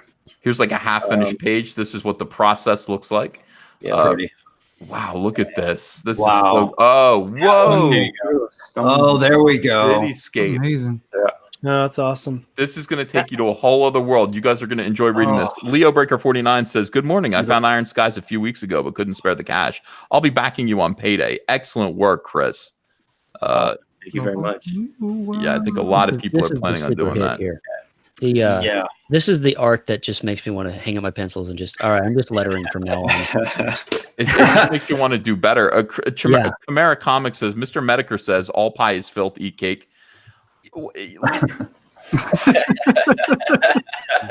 I like cake too, but you know, pie is like 100,000 times better. Adam Carolla does a great rant about why pie is better than cake. He says cake is just. I love his rants. Yeah, like pies are they're delicious, they're moist, they're wet. You know, it's an adventure. Cake is just bread with sugar in it. I mean, it's just not the same thing at all. So this is great, man. So the link is in the description. This is called Iron Skies. I'm going to go through these drawings here because I don't think I saw them all. How come it's not working? Oh, here we go. Hey, Chris, did you roll it over to a store or? I'm sorry, what was that? Are you going to roll over to a store? If you get funded, you're gonna roll over. Yeah. So it'll go in demand if it does get funded. Yeah. Right. So basically it's one of those things, like I've gotten for stretch goals, so it's only 40 pages starting because that's all I could afford. Well, maybe we can get you past that, but 40 pages, 48 pages is pretty good for a ComicSGATE book. Starting. It's where to start. Iron Skies is now with $3,065. It is climbing. Man. Get out there, guys. Support this comic. Snarkticon DM says, I'm about to create more drama in the ComicSGATE community. Which do you choose, pancakes or waffles? On Pro Pancake. Tomato, it's the same thing. The pancakes and waffles are the exact same thing, just in different forms. Cake and pies are so different from each other that, Ikari Press says, definitely back Iron Skies. Congratulations, Chris. That's Antonio. Oh, hey, thank you, Antonio. Yeah. I can't be a part of this group no more, Ethan. Why? I can't believe you just, I go up, I'm a pancakes guy. Well, okay. Well, look, pancakes are good. Here's the question, though. Did you know, and this is going to change your life, right. The ice cream cone was invented because somebody ran out of bowls. And so they had waffles they were selling. They wrapped a waffle, like picture a hot waffle wrapped around like a cone and ice cream shoved in it. Now, the ice cream cone, in retrospect, is bullshit because that should never have changed. You should never have flattened it out and made it, just a paper thin crust. A hot waffle wrapped around ice cream, melting vanilla ice cream on the boardwalk. That. Man. Sometimes the future isn't progress. Sometimes it's Dairy Queen now. Thanks. Yeah. Hugh Jazz says, how much does Chris want for the car? Somebody wants to buy it. King KDI says, hey, Ethan, will it be going to In Demand? Iron Skies. And have you looked at Hero Blooded Patriots? Yeah, I've looked at everything. I mean, I've looked at a lot of campaigns, and there's a lot of good stuff out there right now. And I think that Chris just said, yeah, if it can get funded, it's definitely going to go to In Demand. But hey, we got 10 days and we're not funded yet. So at this point, it's not going to In Demand until we get this thing to 10,000. We're at 3240 right now. Let me just do a quick scroll through and remind you guys of the other great campaigns that are going on right now. Currently, of course, CyberFrog Vampirella, the exclusive variant cover and the poster, the new poster that I put in there, is available for just 4 more days. So if you haven't gotten a hold of this one yet, make sure that you do. It's at $44,439. And then we go to Flying Fortress Remastered. Eric Weathers, who ruined Jawbreakers, is this is his book right here. He's $15,900. Great big bump up there for Eric. A fantastic looking book, and from one of the legends of ComicSGATE. This guy letters every single comic that is coming out. I'm trying to. People just come to you. Look, we need, by the way, if you want to make a lot of money in ComicSGATE, be a letterer or a colorist and come on over here and make yourselves available, because that is everybody will use you. Kyle Ritter has never been so busy, and I hope he's charging everybody what he charges me, Kyle. And I, this is the thing. Kyle's like, no, I have an Amazon wish list. If somebody buys me a box of Twinkies, I'll color the cover. No, Kyle, you charge me. I pay you twice what Marvel colorists get paid. What am I, an idiot? I'll send you boxes of Twinkies. No. I need you to pay me, but other people can pay me. SSJ. You know that they make chocolate Twinkies now? What? Oh, I don't know. They do. They make chocolate Twinkies. It's like crack. I can't stop eating them. my wife thinks I'm nuts. Every time she goes, put chocolate Twinkies on the list, and they're gone in like a half hour. They're awesome. Oh my God! Don't tell him this. Yeah, I'm trying real hard to, I'm trying to be better. I ate that pie, but I figure, look, it's a pie though. So, I'm not. I'll be out there eating cookies and The stuff. stream is going to give me diabetes. SSJ Future Gohan says, put ice cream between 2 hot waffles. Oh. Yeah, I've done that. It's a good thing. That sounds nice. Kyle Ritter's like in the chat saying, what did I do? You've done everything, Kyle. Everyone loves you. And, let me tell you something. By the way, Kyle is previewing artwork for STARBLADES that looks freaking incredible. Yeah. Let me go to my Twitter real quick and just show you guys something. It's amazing. I'm gonna ask you guys. I don't know if I can put the. I'm so lazy, but let's see. Wow, I was promoting you guys big time today. Oh, thank you. Oh, let's not forget City of Venus. City of Venus. City of Venus. Shit. Okay, hold on. I'll get to it. It's my debut tonight. Yeah, thank you for reminding me. All right, hold on a second here. I just want to promote Kyle Ritter. Why is everything so? Everything is difficult. I should be more organized. I need an assistant. Kyle Ritter has a T-shirt at Crypto Fashion promoting STARBLADES, his new comic, and it looks absolutely fantastic. Maybe I want you Twitter by his name, Ethan. If you just put his name in the search box, Kyle Ritter. Well, I would look up Crypto Fashion, and if you look up Crypto Fashion, you're going to find Kyle Ritter, I believe, and his shirt STARBLADES, which is worth supporting. Ethan, while you look, can I tease a sketch card? Yeah, I want you to, because I got to put City of Venus in here and promote it. Hang on a second here. You guys see these? Got a few of these going on. Nice. Oh, that's cool. Oh, wow. Everyone's drawn these on their free time in the background, kind of. CYBERFROG. Yeah. CYBERFROG sketch cards. That's nice, man. Yeah. That is beautiful. Oh, that's cool. So cool. Hey, yes, I got you the link. You got me the link? Oh, Yeah. okay. Thank you so much. No problem. What, you got me the link for Kyle? Yeah. It's on his Twitter link with the. Can you previews. throw up the link for City of Venus too? Sure. All right, thank you. Got a lot of stuff here. Ah. Oh, everybody's giving it to me. Everybody's all right. Oh, you got it already. All right. We're here for you. I really appreciate it. I do too. All Hey, right. Vaughn and Cal, how's it going, by the way? Good to see you guys on Ethan's show. Good to see you good to too, see you. Narwhal. It's been a How do while. you put links up? Hold on a second. Buy Kyle Ritter's STARBLADES T-shirt. All right. See, we're unashamedly shilling tonight. I mean, that's when you see ComicSGATE live, that's almost certainly what we're doing. We are shilling, and without any shame. We're happy to do it. We want to get these books funded, and we want people to succeed in comics, and this is the best way for it to happen. All right. So also we've got City of Dead, and I think I put it, or City of Venus. I'm sorry, City of Venus. Hold on a second. Let me see ComicSGATE live. Just make sure I got it in there already. I got it already. It's already in the chat. Okay, so we're ready to go. I've already got it in the description. City of Venus. And we're going to see what Vinny's doing. Vinny T has been working on a project.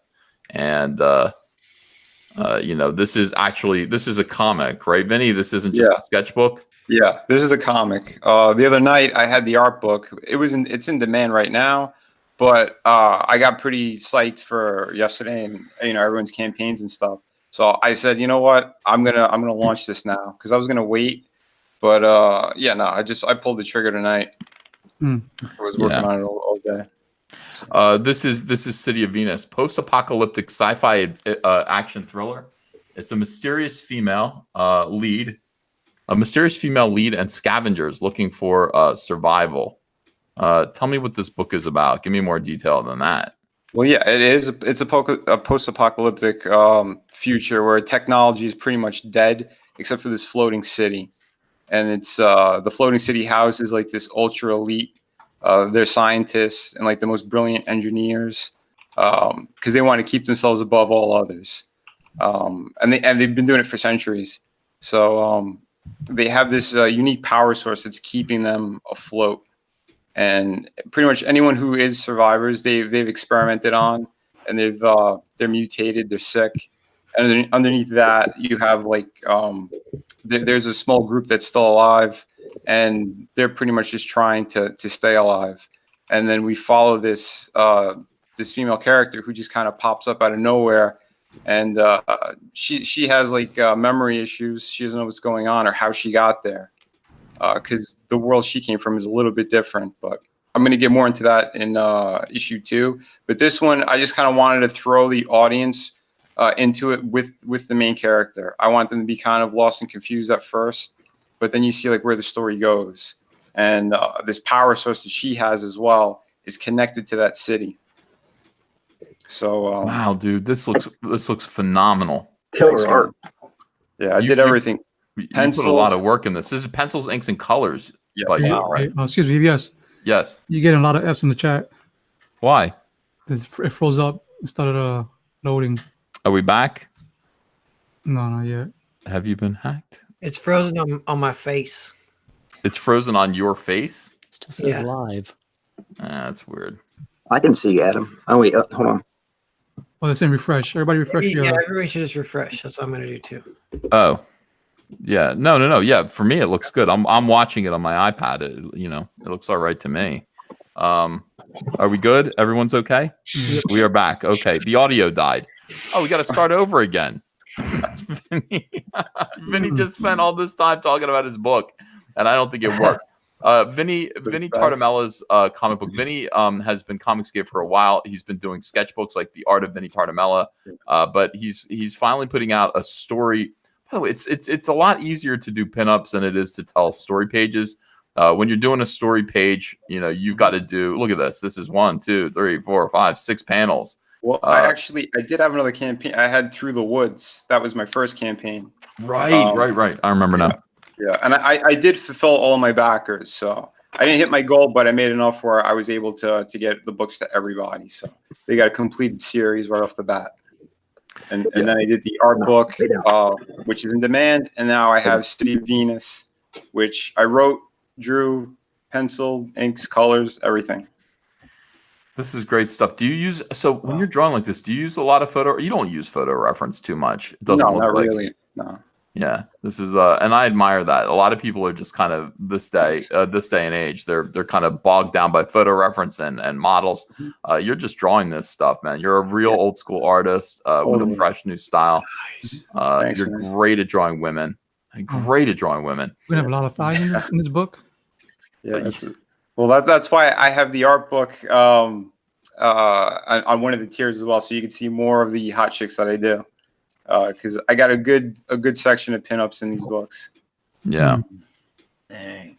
So The apocalypse looks pretty hot. Oh yeah. Right. Yeah, this is wonderful. I have to say, it looks great, Vinny, and I'm Thanks. pretty impressed, especially with the backgrounds here. I love this shot Yeah, here. that's beautiful. That's nice. I love the, I like the blues up here, and I like the warmer colors up here. And then this is just a beautiful looking, well drawn city. The ship coming in.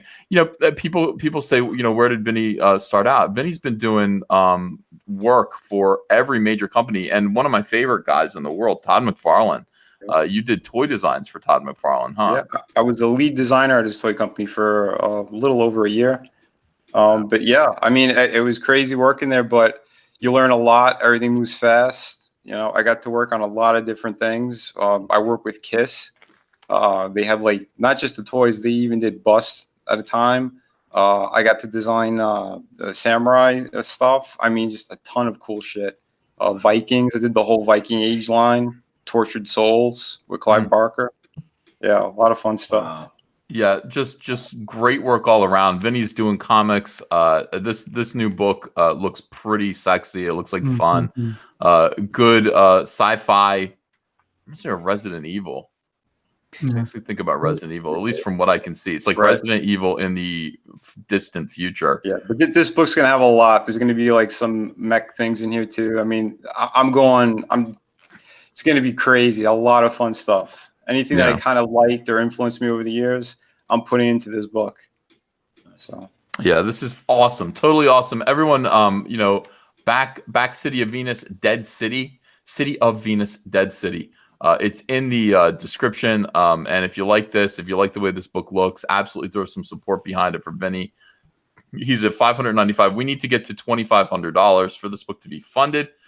All right, let's go. Let's check in and let's see how everyone's doing here. Flying Fortress, of course, we just talked about. $15,900. Thank you so much for supporting this book tonight. Eric Weathers, gigantic, I mean, epic tome, about time travel and, it's going to be warplanes are in. I mean, this is just, it looks like a lot of fun. It's well drawn. Thank you. It's a high adventure in the vein of the 80s Spielberg movies. Oh, I love it. Yeah, I love it's it. going to be fun.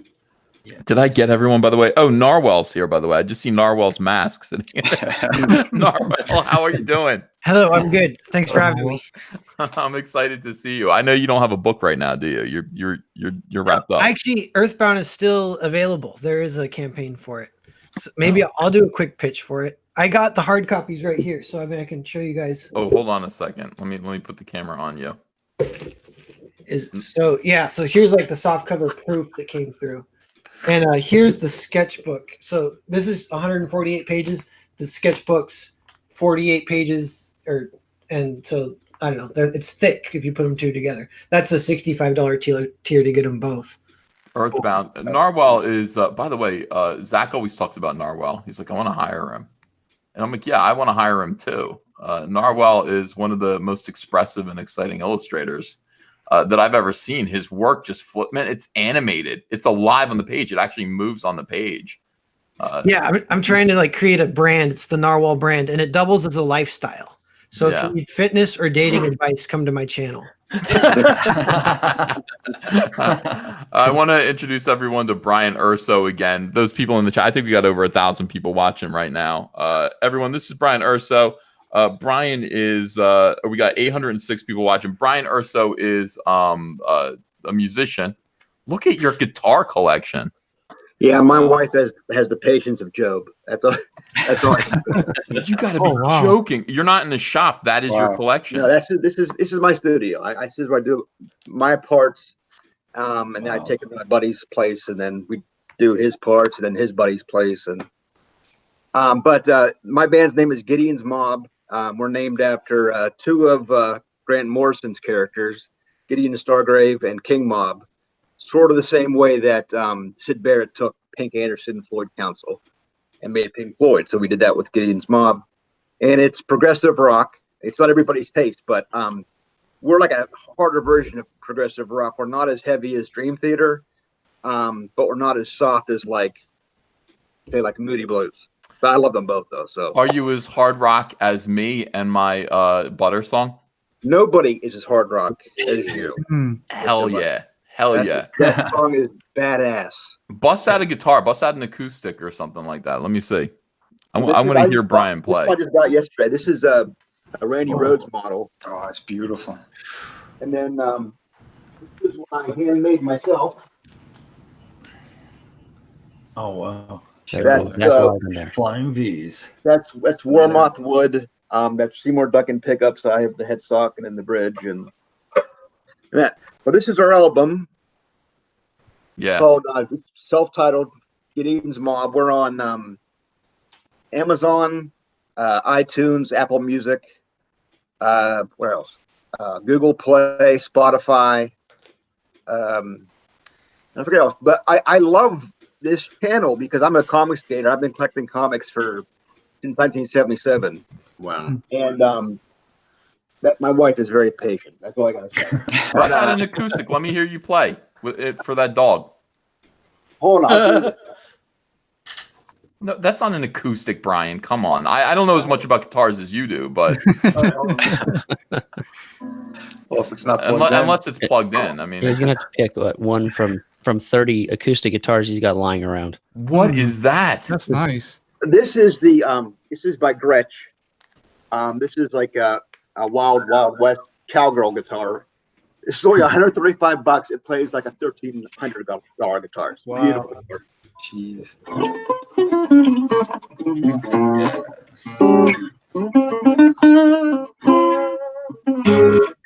Yeah.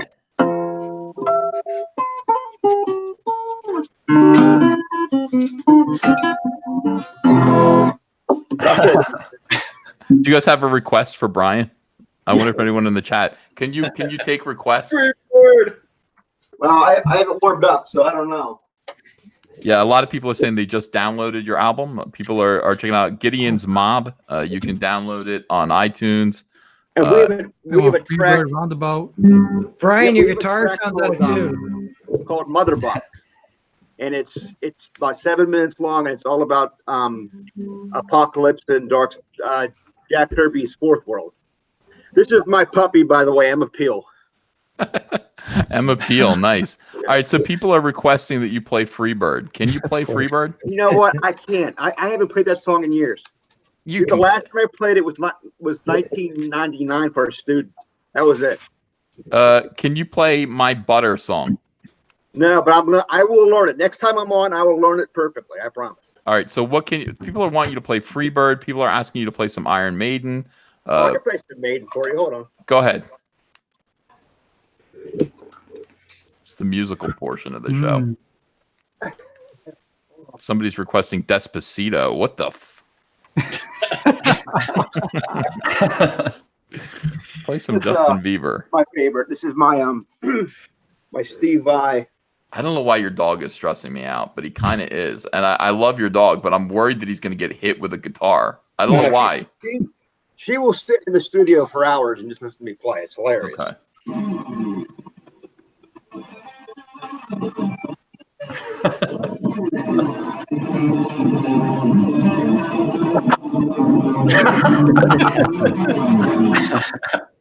I couldn't hear you past your dog. I don't know what's you might want to turn up.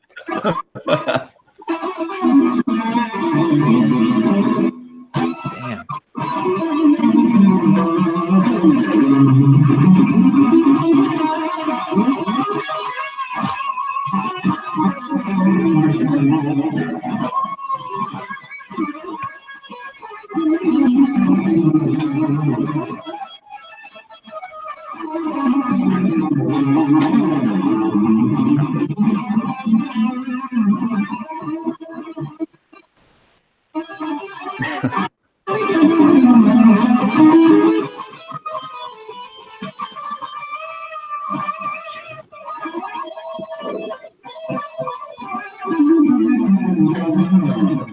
Matt Becker says he sucks.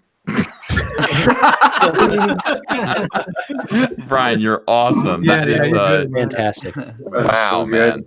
Thank you. I'm not even warmed up. I just me goofing off. If it sounded like crap, I apologize. Yeah, Matt Becker again says, at least try, Brian. No, it sounded great. He's being sarcastic. Everyone in the chat is amazed. So talk again about where they can get your album. Gonna communicate in song. Can you play some Buddy Holly? No, but I can you're do. Playing Van Halen. I mean, can you play Peggy Sue? No, I don't know Peggy Sue. I should learn that. It's just like two chords. Write songs down for me. Next time I come on, I'll do it. I think it just goes from G to C, and that's about it. So in any case, totally awesome. Talk about where they can get your album. Talk again about that now that they've seen you. So you can get it at, we worked on it for 2 years because I have kidney problems. I'm literally a fucking mutant. I've passed over 162 kidney stones since 2002. Oh my goodness! Like Mike. So when I hear these feminazis bitch about, well, if a man could pass a baby, I'm like, dude, I have a kid every 5 days. You know? Oh, my mom had a stone, and she had me. Obviously, she said she'd rather have a kid any day of the week. Yeah. So anyway, I have my own mother box in my body because my bladder won't empty now, so I have to have a pacemaker for it. So I'm pretty much in pain 20 hours a day. You're catching me at a good day. But so the album took a while to finish, but we finally finished it, and it's selling well. I'm surprised how many people still buy CDs. I think I'm excited about that too, because I thought it was kind of a dead medium. And the artwork is beautiful. The guy who did the artwork did a great job. It really looks like it's something from the early 1980s, late 70s. You know, it looks like a classic album cover. we can be found on iTunes. Well, iTunes is going to Apple Music, but we'll be on both. We're on Amazon. We are on Spotify, Google Play. We just got on Deezer, and Bandcamp and CD Baby are the spots. And I'm selling CDs myself. If you want a CD, you can hook me up. You know what? If you can do anything tonight, also follow me back on Twitter. I have like 0 followers on Twitter. Yeah, follow Brian Urso. Urso is spelled URSO. URSO. Brian You Urso. pronounced it perfectly too. You need to get above like 100 so people don't think you're a sock puppet. Then you can talk trash and they have to take it seriously. They want you to change your band name to the Rolling Kidney Stones. Now that's not nice at all. I mean, that's come on. I said if I was, I gotta go. If I was an ex, It's not like that. Dude, all the kidney stones combined to create like a kidney stone golem. You keep them in a jar above your toilet. And that's in issue 2 of Monster MD. Oh my God. Oh. You heard it here first. All right, that's Brian Urso, everyone, with the beautiful. By the way, one of the best guitarists I've ever heard. I mean, people just bust out guitars, and I'm pretty easily impressed. But that rocked. Yeah. Brian's you want to hear a great. little bit more, real quick? All right, go ahead. Here we go.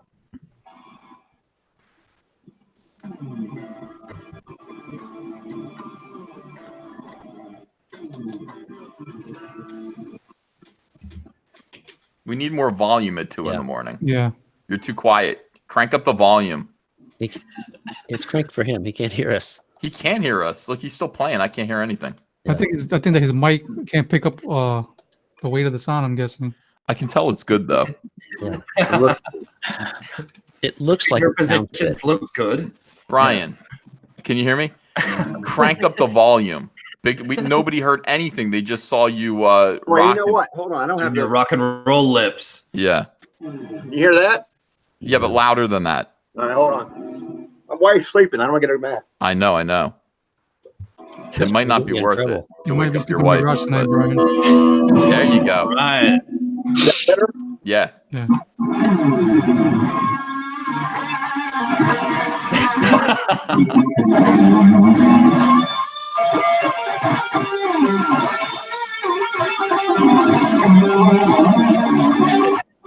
There it is. The camera shakes. You're gonna see a slipper come flying and hit him in the head.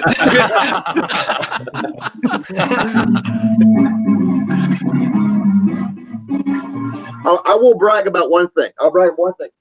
There's an award you can win in college or high school. Steve Vai won it. Joe Satriani won it. And I won it. It's the Louis Armstrong Jazz Award. Wow. Oh wow. Yeah, man. Congratulations. That's amazing. Great. But thanks for having me on. I appreciate it, guys. Hey, Brian, you're the best, man. It's great to have you on. Brian's a big ComicSgater. His album, he says, is inspired by ComicSgate. And I really wanted to kind of meet him. So, threw him the link to this. It's great to have him on here. Now, the next album coming out in next March is going to have the 15-minute epic called Into the Shadow Realm. And it's all about ComicSgate. Oh, I love it. I love it. Cool. Yeah. Thanks for having me on, guys. Write a song called Kick Nasser. I will. Absolutely. That should be the best. All right, so going back and taking a look, let's have a look at Monster MD again. And Monster MD again, I'm sorry, it's one of my favorites. I love it. I think it looks great, and I hate to show preference to any of these books, but I kind of prefer all of the ones that I got here. Monster MD by Von Klaus. Yes, sir. Yeah. What is that elevator pitch again? Surgical prodigy and underground monster doctor Dr. Wyatt Black wants out of the dangerous job of monster mending. But when his invisible assistant Heidi is kidnapped by his nightmare, the monster-killing madman that took his arm and ruined his medical career, he must depend on his paranormal patients more than he ever thought he could before. So it's adventures in monster medicine. It's actually, it might seem like medical drama, but it's actually a lot of action. It has a lot of heart, a lot of fun. He and Heidi have this awesome, unique relationship and kind of back and forth banter that's really fun. It's kind of inspired by all the things I loved as a kid growing up. When I was 9 years old, I made my first comic, Pistol Possum and Gang, about a pistol-toting possum in a trench coat and a fedora going around with Radical Rabbit and Danger Dog taking on the evil rat and lizards of the city. And since then, it has evolved into this. And it was a trilogy. I was a very ambitious 9-year-old. But yeah, now here we are with my greatest ambition, Monster M.D. I was raised on a lot of 80s horror. A lot of 80s horror had great comedy associated with it. And I think that was a big influence on me and why I loved this idea so much and why it seemed to kind of write itself, if you will. The jokes just came. I grew up on Elvira and like American Werewolf in London and Lost Boys and Return of the Living Dead and even Abbott and Costello Meet Frankenstein to go with like an older one. My parents were raising me on that like comedy horror, and I was painting all the models of the Universal monsters and just love this stuff forever. And now I'm finally getting to kind of throw my hat into the arena of it, and this is the way I want to do it with Monster M.D. I love it. It looks great. It looks like fun. It looks funny. It looks scary. And man, I would give this to kids. I don't care. I would totally give this to kids. So it looks like a great time. So Monster M.D. by Von Klaus. Support that. That's in the description. If you want to back this book, if you want to have a good time, and you know, support great funny comics. Von Klaus is your man here. Monster M.D. What a great title too. This is going to be a cartoon, and you know it. Mm-hmm. You know, I've been dreaming of that. Yeah, for sure. We got to get this book to 30,000. So it's climbing up. People are backing it. $29,360. We're just a little bit. We're $640 shy of $30,000, and I'll bet we can get there. We'll be there. We'll be there by tomorrow, definitely. Shinobi Sasquatch by the controversial Cal. The notorious CAL. I did not see any of that coming tonight. I talked to Cal. He's like the nicest guy in the world, and you know sometimes it's the nice guys, you know, that get it the worst. We're the ones who get abused the most. But it doesn't really even effing matter because Shinobi Sasquatch is an amazing comic book, and you are a genius. How does that feel? How does it feel? What's it like to be a genius? Oh man, that makes me feel so good. We're at $32,347. This is in demand. I mean, I just started talking about this comic book as of yesterday, but it's already run its course as a you know, funding, and it's already more than met its goal, obviously. Yeah. But you know, you can still get your copy of Shinobi Sasquatch, which, by the way, just has artwork to die for. It is incredible. This sticks with me. This image just looks like it needs to be on the side of an arcade game. Yeah, absolutely. All of this does. All of it does. It's just so nicely colored and so nicely drawn. You know, I wouldn't miss this if I were you guys. So if you haven't yet backed Shinobi Sasquatch, this book is going to be a runaway hit. I can tell. I have psychic powers, psychic abilities. Shinobi Sasquatch is great. Detective Dead, of course. Crimson Moon. This is the great Critias, Antonio Malpica, who wow, you sold 2 more copies. Nice, thanks. Cool. You want to back this one as well. I mean, it's also in demand. He's going to keep it open for just a little while longer until this thing comes out. You'll be able to get your copy. Link is in the description. And again, we went through this. This is a heavy book, man. Yeah. You know, some deep, dark themes. The tone is probably like Batman, like dark. Mm-hmm. You know? Oh yeah. Yeah, you can tell. I mean, you know, there's just there's violence, there's darkness, there's just you know, it just looks like a great read. It looks like a really good read. And we got covers by Mike S. Miller and Donald DeLay as well. And just, I mean, look at the artwork for this. I don't know how you can, man, if you don't like this, you don't like ice cream. That's what Frank Sinatra said once. You don't like that, you don't like ice cream. I love ice cream. Yeah, so you gotta get into this, and you gotta support Critias and Detective. This is called Detective Dead, Crimson Moon. The link is in the description. And we move on to Flying Fortress. We got to do Iron Skies. Oh no, College of the Dead. College of the Dead is the one that we did first. College of the Dead early on. I mean, this comic from Adam Post. Adam, are you still here? Yep. Oh, Adam's here. Okay, good. We're trying to get to $5,000 on this comic. It's received some backing support tonight. College of the Dead looks like a classic 1980s zombie movie come to life in a comic. It looks like a great time as well. Look how nice the book's going to look too. It's awesome. Yeah, it looks good. The books are laid out, and everything is pretty much ready to go for print. So the ash can's done, the full book's done. There's an art book as well that comes along with it. That's just the panels blown up as a square book. That's actually like 260 pages. That's it. Wow. It's nice. It's a good package. Beautiful cover art colored by our Kyle Ritter. So obviously it's going to look tremendous. And yeah, there's a lot of stuff associated with this. There's a great art book. The comic book here, by the way, it doesn't even look like a comic book. It looks like something that belongs on your bookshelf. It is really, really nice. Yeah. Complete set, all the books, you get everything. That's a lot of, if you're a zombie fan, this is a lot of content. It's a lot of fun for $85. Support College of the Dead by Adam Post, Awesome. and enjoy yourself. And then we've got, I think for me, I mean, the campaign of the night should be Iron Skies.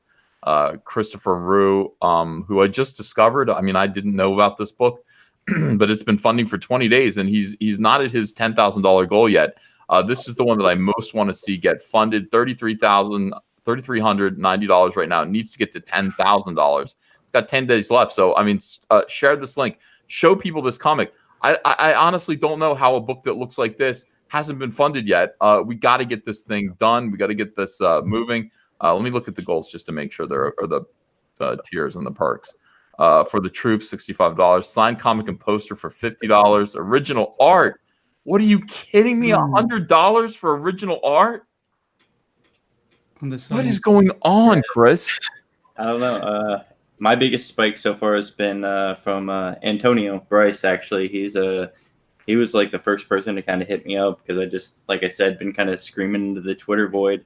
And he was like, "Hey man, come on my show." That was my first big spike. But then he also got me into contact with Cannon White, and that got me my cover, which I couldn't be happier about because he's a beast. And so yeah, I've just gotten on to a couple other shows. I talked to Sweetcast and stuff like that. But yeah, we got to get this funded. We have no choice. This has to happen. So. The artwork looks great. Christopher Rue, his book Iron Skies, which is about what? What is it about? Okay, so it's the crew of an ill-omened airship have to navigate a tumultuous political landscape and overcome their personal demons if they are to survive the scarring of their world. There's just no good position, no land offers safe haven. Airships hunt the skies, gladiators die on the sand, magi contend with demons, and untold horrors ride at the edge of reality. Life and death ride on a razor's edge. Wayfarers, scoundrels, scholars, and kings are cast adrift in the maelstrom of a kingdom shattered. It's epic. It's meant to span 12 issues. Each issue is its own contained story for the most part, but there's threads that run all the way throughout. And I'm trying to show you like an entire continent, a world, with all these disparate entities, conflicting with one another. And through it all, just intense action, adventure, a bit of violence for good measure. Basically, I'm just trying to entertain people and give a story that speaks to them and that matters. Character development and growth is huge throughout the whole thing. It's all, not only is it a journey of not only is it a story about what happens between kingdoms and these massive entities, but it's the growth of like one young man from like a roguish youth who's not necessarily all that morally aligned, more of like a Han Solo type figure, into the man that he has to become if he wants to become anything worthwhile. So yeah, it's I'm trying to hit on every level that I possibly can. Well, it looks great and it sounds cool. It sounds like a really fun time, guys. Back Iron Skies. That link is in the description. Give it your support. We need to get this to its flexible goal. It's perfectly reasonable of $10,000 and make this happen. He's at 35.10 right now and still jumping forward. We want to back City of Venus by Vinny Tartamella. By the way, Vinny did a great job of selling this tonight. I was very happy to have Vinny talking about this book. You can tell he's passionate about it. Thanks, man. I appreciate it. Yeah, it's a ton of work I put in here. Like I said, every page, that's my story. That's my artwork. And I got an awesome, fun journey to go on with this one. Amazing. Awesome. Fantastic fun. CyberFrog Vampirella is my project. It's still available for 4 more days. Now, what is this? This is, we went to Dynamite Comics and said, hey, I want to do variant covers. I want to do a variant cover of CyberFrog, Salamandroid, and Vampirella. So I need one of your books. We've got a book called Vampirella versus the Reanimator. I love the Reanimator. And we just added a cover. We put a new CyberFrog and Vampirella exclusive variant cover. It's going to be collectible. It is the first time that a ComicSGATE character that I know of has interacted with a mainstream comics character, but it's the first of many. I mean, we're going to, guys, honestly, I think at this point, we're going to be able to borrow Spider-Man pretty soon. I mean, IDW is, for God's sake, Marvel Comics is running out their characters to pay the bills.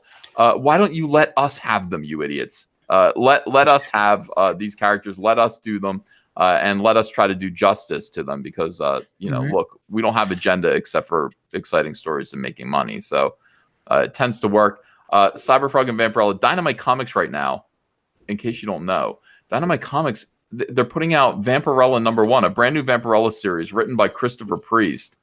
Christopher Priest was threatened during an interview with an SJW of Newsarama to retract his statement that there are only 2 genders. And he said, no, I just 1, 2. I'm pretty sure there are only 2. And he refused to bow down.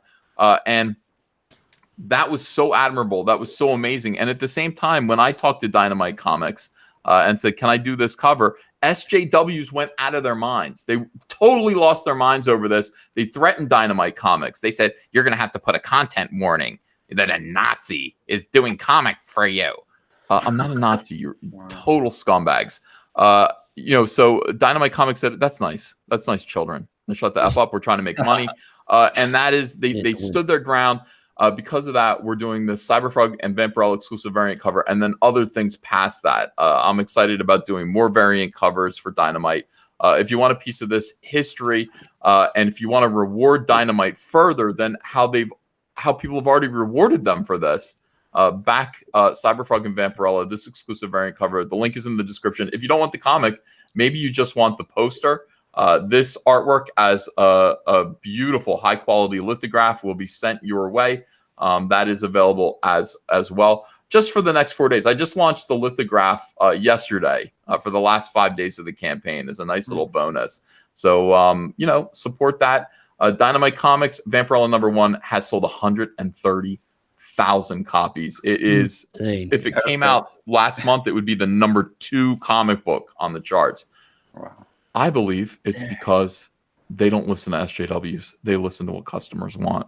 And that's amazing. That's just reassuring, I think, for everybody who's a part of ComicSGATE as well. And how many of these did we sell? We sold quite a few of them. Hold on, let me see here. We did good. We've sold 41 posters. So basically, I think at this point, we've sold something like 1,300, maybe 1,400. I don't know what the math is here.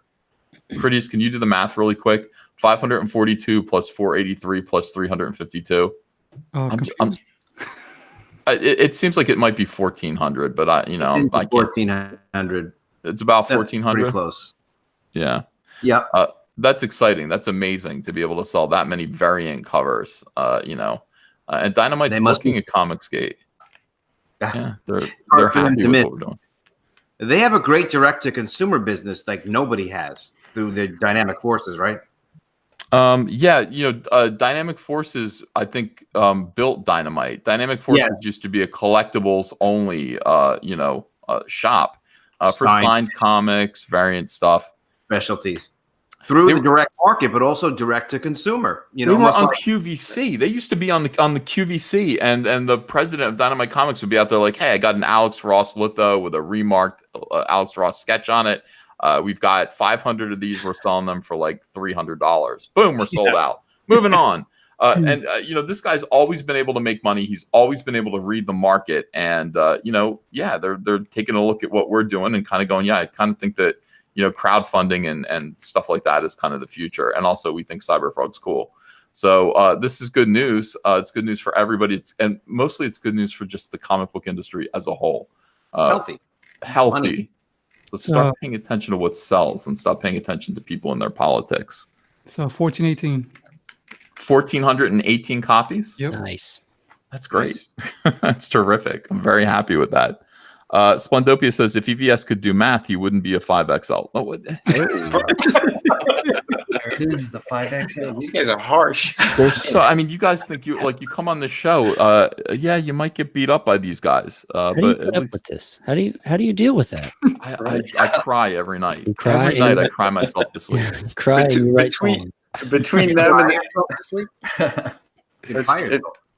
why not? Yeah, I like it. I like that they are concerned for my health. That's how I see it. I don't see it as them making fun of how fat I am. I think they're just concerned because they love me so much. It's absolute love.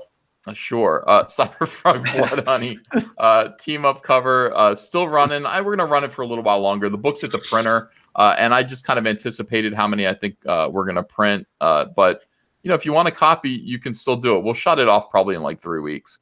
But you still got a chance to get the CyberFrog Bloodhoney team up cover. We're at $220,376, 4,119 backers. This makes me happy. Now, what I can do, or what I would like to do now. First of all, let me just, you know what? The title of the thing was "Swiping is Back," and now I just feel like that's too negative. I was going to go over this Bleeding Cool article.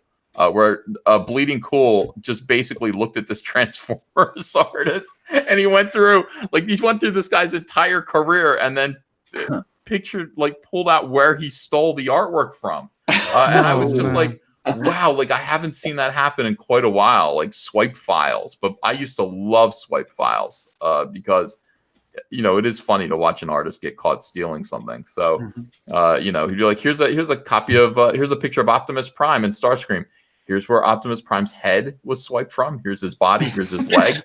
Here's where Starscream came from. And it's all from different like stuff. It's like he copied it from the movie poster of the 1986 movie Transformers. And this is a toy ad. And wow, man, that's a lot of piecing together reference. Do you remember when Marvel did that with Image? I think the Kuberts, they were tracing over Jim Lee's. Yes, they used to do that. Swipe file used to be a big deal. Like, you know, they would sit there and just go over. Like, I think Joe Madureira used to get robbed by some of these artists that, I think in some other countries, like swiping is just what you do. I mean, it's okay to, you know, borrow artwork from people. And indeed, like it goes back to the beginning of time. Detective Comics 27 is entirely swiped from Tarzan comics. Like Bob Kane, like totally. Like Bob Kane, not the most ethical human being in the world. You can look at Bob Kane's Batman. Just look up Bob Kane's Detective 27 swipe, and you'll see every panel that he stole from other people. My father knew Bob Kane. He used to cut his hair. Really? Yeah. He was a piece of work, that guy. Yeah, I mean, Bob Kane brought to some shame, like at the end of his life. Thank goodness, because he, you know, basically took all of Bill Finger's work. Bill Finger is responsible for Batman as we understand Batman, all the good parts of Batman, and Bob Kane just insisted on only like taking all of the credit himself and all of the money for himself. And Bill Finger kind of his family. Really, Bill Finger should have co-creating credit for Batman, and his family should be rich.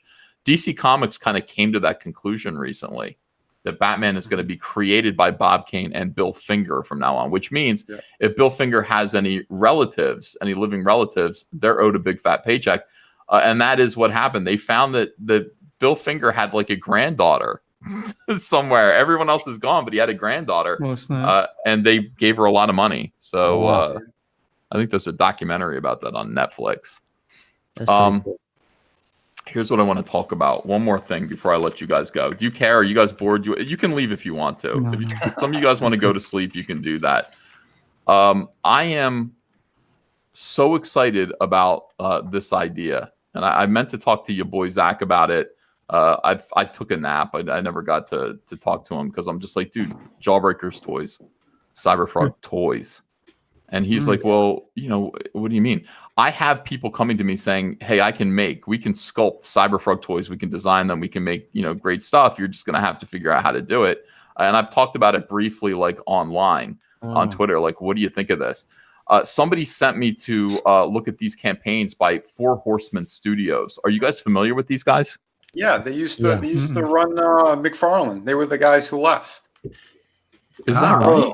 Yeah, they did the Mattel He-Mans. You remember when they redid them? And those look great. Yeah. No, they're great guys. They're really cool guys. I wonder if they pulled an image on McFarlane. What was that? They pulled an image on McFarlane and broke off. Pretty much, because it was the two brothers running the studio that they were having fights with, and they basically all they really wanted were their names on the packaging, and McFarlane said, no, it's only going to be my name. So they cut a deal on the side, and Mattel just threw a bunch of money at them. Vinny, very smart. What would you say the production cost would be on the sculpting? Let's say you want to do just, you know, CyberFrog is obviously what we're talking about. Yeah.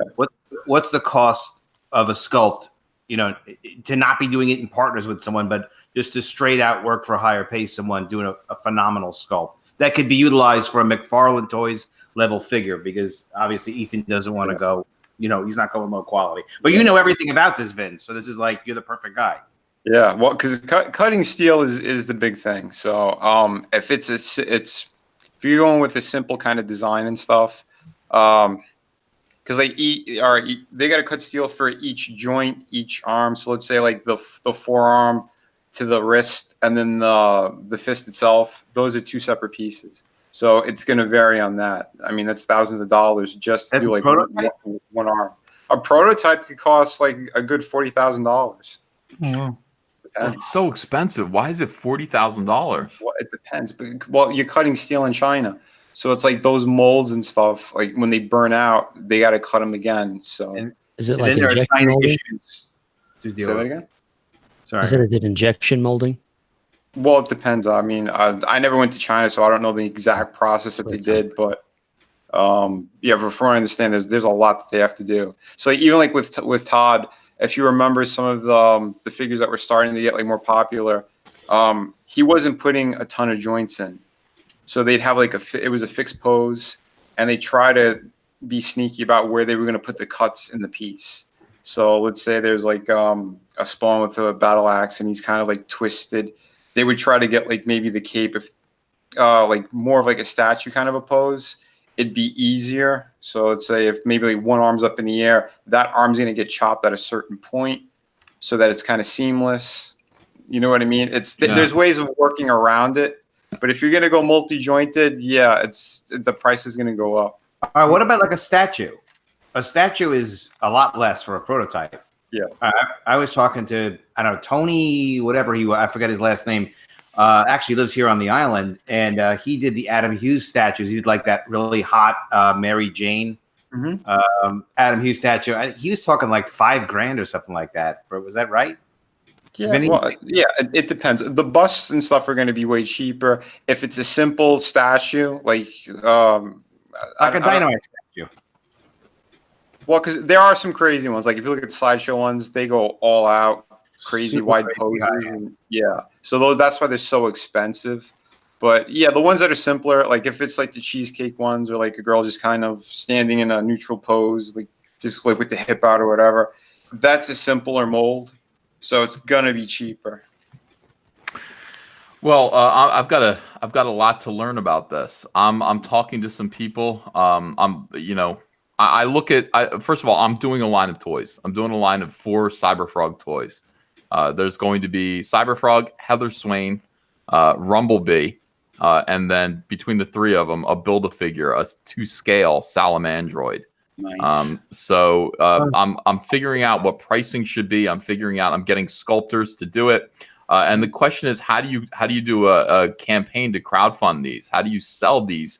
And then do it in such a way so that you can expand on your line. And I'm talking to Zach about it too. Zach should really be doing a Jawbreakers line of toys. That's his dream. Riddick says CyberFrog with Rick and Morty variant. There you go. That'd be interesting. As long as CyberFrog's not in CalArt style, you know. But Mythic Legion's Advent of Decay. Somebody sent me these guys, and I started looking, and I got really excited about it because it looks like they offer like a line of just basic toys, and these guys are way ahead of where I am. Obviously, that first of all, they are experts at doing this. They were with McFarlane. I would have to put together my own sculpting crew, people who are capable of doing this. And then start with a very basic line of just 3 or 4 figures, and then charge. I mean, these guys are charging $45 or more for each one of these toys. Well, I guess they vary in price depending on what they are. $53, $60 for the Deluxe Night Builder in the U.S. They charge more. Look at that. They put the shipping price. They build the shipping price right into the pledge. That's interesting. It's like $60 in the U.S., but $68 international, which is kind of handy, I think. But the great thing about this, and the thing that look at all these different toys that you can choose from, the great thing about it is that what are the stretch goals? Stretch goals are, look, you get a whole slew of weapons, weapons packs, alternate heads. Eventually, if you get to a certain point, another Build-A-Figure.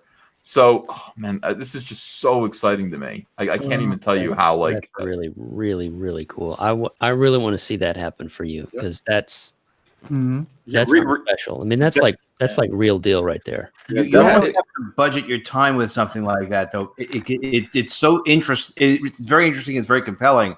But just like, how difficult it was to produce CyberFrog and make it awesome. And I'm not talking about you taking extra time on it to produce double the size book. The comic should be my full attention. And this should be, I would hire people to help me with this, but just the idea, I mean, I could hire people at this point. I think this would be a big money project, and people would be able to get paid. I don't really care. I don't even care that much about making a profit from this. I just want it to happen.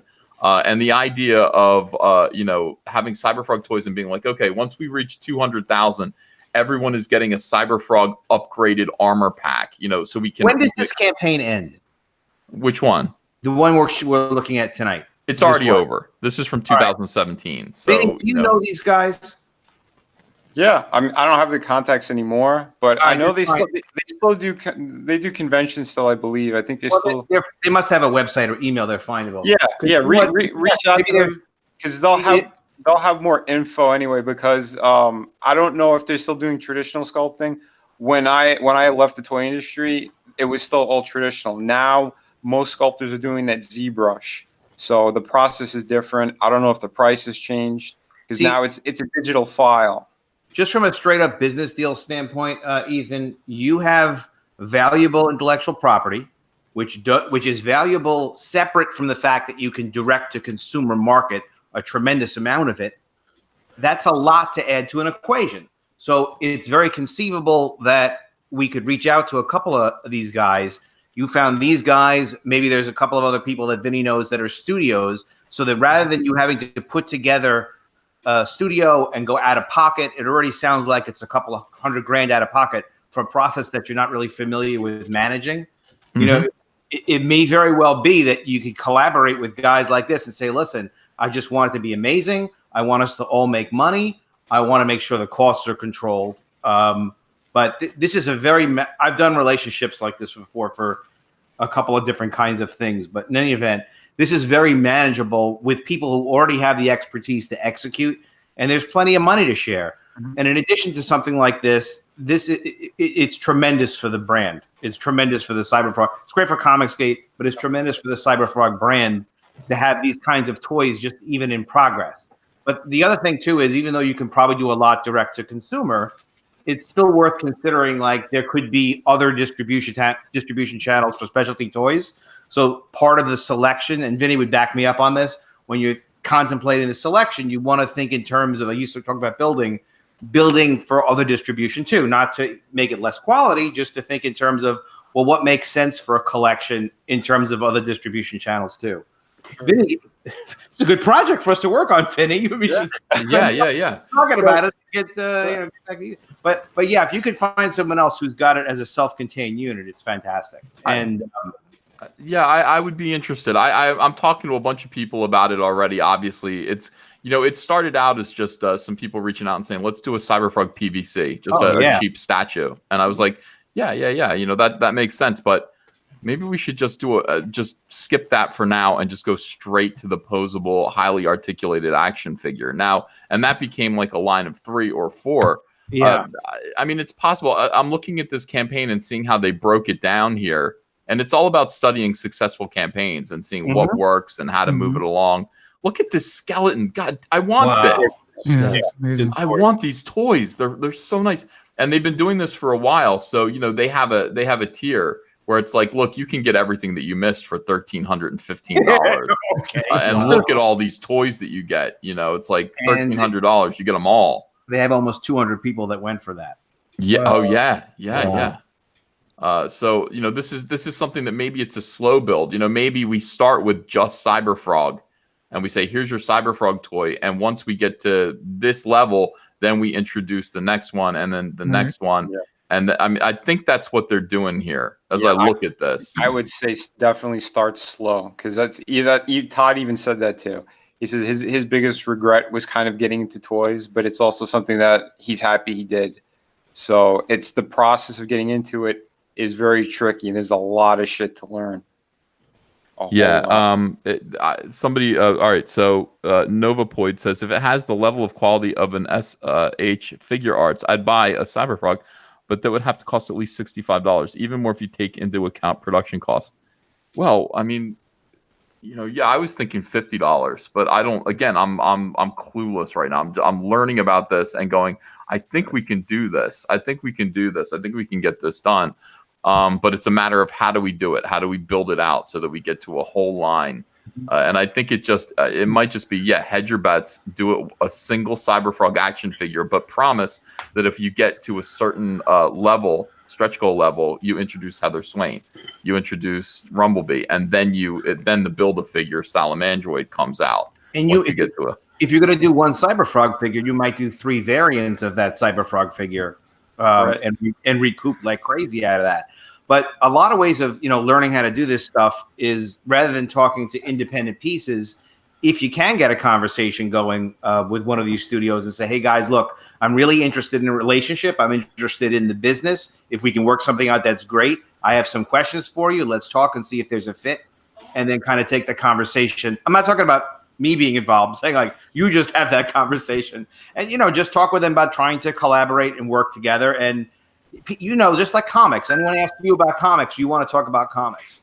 These guys are in New Jersey. They're neighbors of mine. I can actually go find them. I wonder if I could work it out with them to just do a CyberFrog, and we'll see how get them involved. Yeah, they are great guys. If you want to laugh, what they did when they left, Mattel said they could put them anywhere in the country, and they said, where do you want to go? They go 2 blocks over. So they stayed in the area on purpose to break the balls of the other guys. That is great. Yeah, these guys are cool. They're hilarious too. You're gonna love them. You meet, and sometimes things work, and sometimes just like, nah, it's not a right fit, and then you go separate ways. But yeah, sometimes it's awesome. Just if you get into a relationship, try to limit the scope to like a trial, and then you could back out, and opportunities come up and things like that. That's my advice too. Start small. Don't just jump in all at once. I would go one at a time.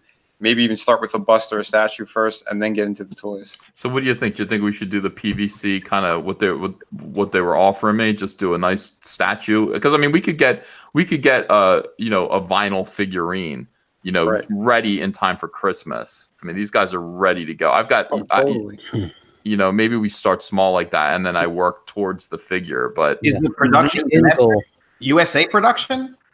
I think so. I'm not sure. I'm not asking too many smart questions. I've just got people, I'd say start small and do the PVC, but the end goal is the sideshow that'll be scale with Jabba the Hutt. Oh yeah, yes. Well, we can get there. I do think that we can get there with time.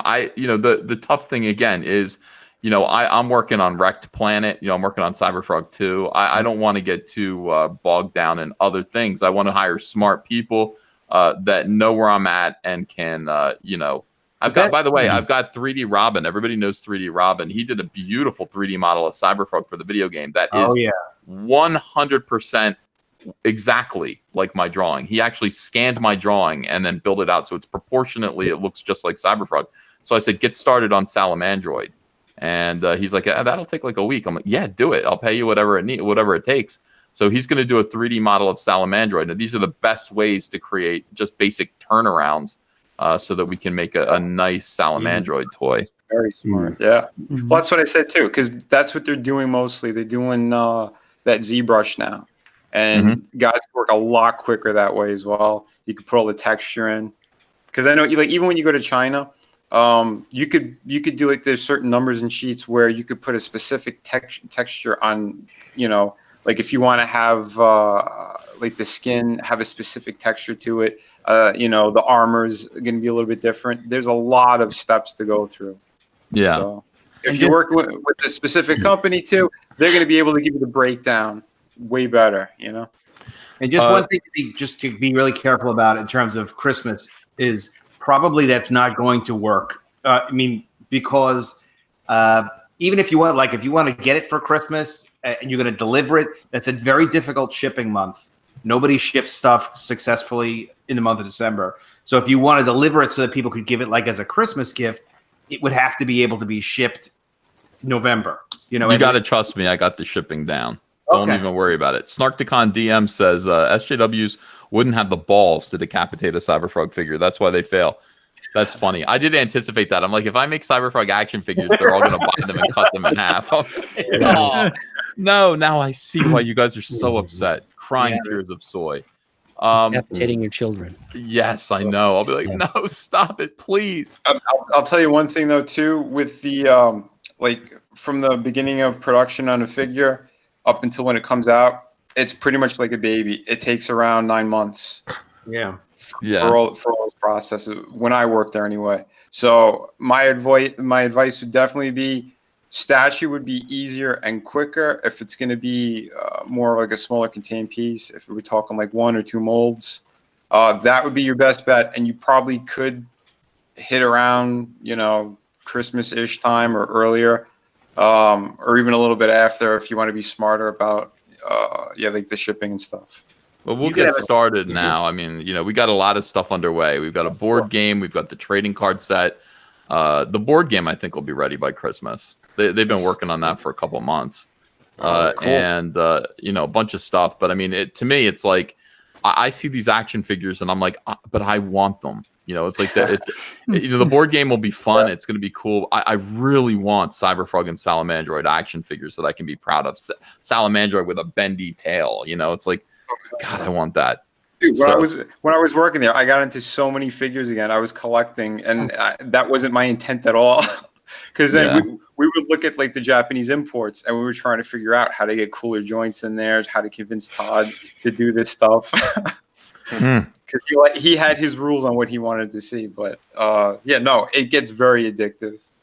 A lot of people are saying no statues, action figures. Guys, I'm going to do it all. Like right now, you know, CyberFrog is a hot property, despite what you hear SJW saying. I've got people reaching out that want to do everything. There's even a lunchbox on its way. Oh, it's awesome. Oh, wow. So, I mean, like, you know, it's going to happen. I'm going to do statues. I'm not going to do statues instead of action figures. I'm going to do them in addition to action figures. I want to do everything. I want to get CyberFrog out there, build the CyberFrog brand. And, you know, also, you know, there's even a cartoon that's in a movie, an animated movie in the works. So all of this stuff is going to happen. How do I get figures of this quality? That is the question. That's what I want to do. How do I roll it out so that it's a success like these guys do? That's the question. So you know, any tips that you guys have, anybody who's listening, who knows Four Horsemen, find out if they want to become friends. I'm interested in being friends with them. So let's find out about that. In the meantime, let me just run through again. Flying Fortress Remastered, the amazing Eric Weathers tonight. Having a great night. Yeah. We broke 16. $16,005. That's great news. Thank you, everybody. Shinobi Sasquatch, one of my favorite campaigns that's going right now. $32,347. Back Shinobi Sasquatch. Monster M.D. by Von Klaus. Again, I'm proud of all of these campaigns. All of these books are dynamite. Thanks. Thank you, guys. Thank you so much. $29,472. Let's get this one to $30,000. We do have a big concern about Iron Skies. We want to see this get to $10,000. This book needs to get funded. $3,650. Let's see if we can get this thing funded in the next 24 hours, which is, I mean, once people know about something like this, once people know about a book that looks like this, it's pretty quick to get it funded. I mean, it's just inevitable. It's all about getting the word out. Detective Dead by Critias, a fantastic book. $37,100. Thank you. College of the Dead by Adam Post, who has been a big help tonight. $435. He's still just 8% of gold. We got to get Adam. We got to promote Adam and get him to his $5,000. Juice me up. We will. And City of Venus, Dead City. Vinny's got $775. Congrats, you're making a lot of friends tonight. So that's awesome. Yeah, marvelous. Yeah, the first day is the most important, right? Yeah. First day is important, and the last few days are important. You want to be moving and grooving. You've got to be out there. Like, I mean, you see Doug TenNapel, he's out there, he's on every show. He's talking it up with people. He's always talking Earthworm Jim. That's how you got to be. You got to promote yourself. And of course, CyberFrog and Vampirella. This is we've got 4 more days on this campaign. Wow, great! Thank you guys. $44,559. I'm closing this out when this is over. This is going to be done. This is not going to be an in-demand store. We'll just move on to another thing. So if you miss out on CyberFrog Vampirella, the exclusive variant cover, or the poster, which is available, the signed poster. We sold 30 of those so far. Actually, we probably sold more than that. No, 43 of them we've sold. Then that's it. You missed out. We're going to move on to the next thing. So make sure that you do not miss out on this. And CyberFrog Bloodhoney, this is it. This is the last chance. I didn't put the link in the description for this because I've been talking about CyberFrog Bloodhoney for now a year. But this is it. It's at the printer right now. Everybody is going to be receiving their beautiful chromium. If you back the first 2 campaigns, chromium books. And this cover in particular is my favorite cover. It's not chromium. It has a spine on it. But I think everybody's going to be happy when they see the end result of this comic. Yeah, I got that one. Yeah. Let's see. Sketch Therapy says, when does it end? Will you leave it open till the 1st of the month? CyberFrog Bloodhoney? Yeah, I think so. I'm looking at like 3 weeks. I don't want to. It's like CyberFrog Bloodhoney, the team up cover. It's meant to be accessible. The only reason I'm going to close it down is because I can no longer. I'm like, that's it. The books are in, and I shouldn't be taking any more orders for it. And I have a feeling if I don't do that, once people actually see the books, I'm going to get a flood of orders and have to go back to print. So instead of doing that, I will cancel it right before the books come back. So by the time you start seeing people holding their copies, it'll already be too late. So don't miss out. All right, I want to thank you guys. Thank you guys for joining me tonight on ComicSgate Live. Thank you. Thank you. That was great. Yes, I hope you guys had fun, and thank everyone in the chat. Thank you for super chats. I'm sorry. Yeah. So lately I'm bad. I'm bad about super chats. Let me just scroll through real quick and make sure I've read everything. You guys hit the super chats. Yeah, gotta do that. I mean, this is here it is done here. People go, Ethan ignored my super chats. I'm gonna stop sending them. I'm like, don't stop sending me super chats. Oh my god. Snarkticon DM says CyberFrog the anime starring Vic Mignogna. That would be nice, and it's possible. We could hire him. That would piss everyone off. The right people off. It'd be perfect, though. It would. It would be so. And honestly, I would consider that. Snarkticon DM says SJWs wouldn't have the balls to decapitate a CyberFrog figure. That's why they fail. Professor Geek says, mind if I shamelessly plug Tales from the Stacks? Now with additional interior art by Kyung Lee and illustrator Monk. Great show tonight, guys. Oh, thanks, Professor Geek. Oh, yeah. Snarkticon DM says Yellow Flash can put the Shinobi Sasquatch art on the side of his Mortal Kombat 1-up. Did he buy one of those? Unhinged Crank says he's got a Stonehenge in his pants. Snarkticon DM says, if we buy the album, can we get a personalized kidney stone? Talking to Brian Urso. King KDI says, did Brian read the Female Furies miniseries? Furries miniseries that was released earlier this year. More Fool Me by Genesis. You would like to hear. Midnight Images. Everybody wants an acoustic version of the Butter song. Yeah, I do too. I want the Philadelphia Pop Harmonic Orchestra to cover that. Obi-Wan says, what is the over-under for Da Bieber getting his ass beat in his UFC challenge to Tom Cruise? That's a good fight. I gotta say, I know that people are like, Justin Bieber, he's a pussy. That kid's not a pussy, though. He is, but I think he's young and he's fit. Tom Cruise is fit too, but he's old. And I don't know, man. I would love to see him get his ass beat by Tom Cruise because I'm on team Boomer, in that situation. But what do you guys think? What's your opinion? Tom Cruise would fight dirty. Cruz has the strength. Tom Cruise was an outsider. Okay, he's an outsider, and I know he's only 4 feet tall, but he's a scrapper. He's got that Scientology power. And he rides airplanes by holding on the wing because every time I see him, that's what he's doing. He's holding on the plane. Yeah, he's crazy. Everybody's with me. It seems like everybody's like, Tom Cruise. We want Tom Cruise to win. But I'm just saying, like those of you who are saying Justin Bieber is going to get his ass beat, don't count on it. I mean, it's a pretty fair fight, I think, just because of its youth versus right. Bigger. He put up a fight. He wouldn't go down in one punch. Oh, I would love to. God, I would love to see that. That'd be great. How many fights has Justin Bieber got into? Not enough, honestly. However many, he's never gotten the beating he needs, and I would love to see it. Him losing his monkey, bringing a monkey to Germany, and that monkey was that Selena Gomez? Is that monkey Selena Gomez? No, Selena Gomez was not his monkey that he brought to Selena, Germany. bad chick, man. She's a cutie. I like Selena Gomez. Unhinged Crank says, Vinny, did you ever meet Shannon Tweed? No. No, you never did. She could get it too. Midnight Images says, just backed Iron Skies. That's the 63rd campaign I backed.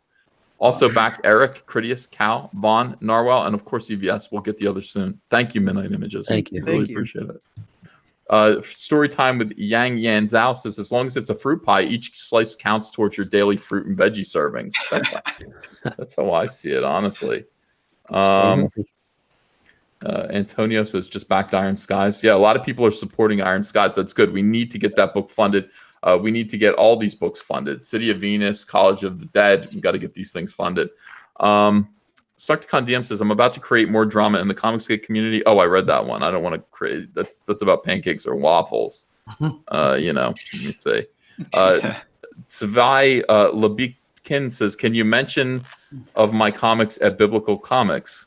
Yes, Biblical Comics. Backing Detective Dead. That's 3 books back. Says SSJ Future Gohan. Not SJW at all. Snarkticon DM says, Mike S. Miller enters the chat. 1,000 people exit.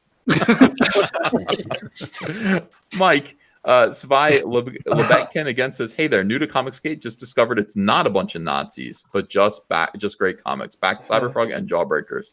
Hey, thank you.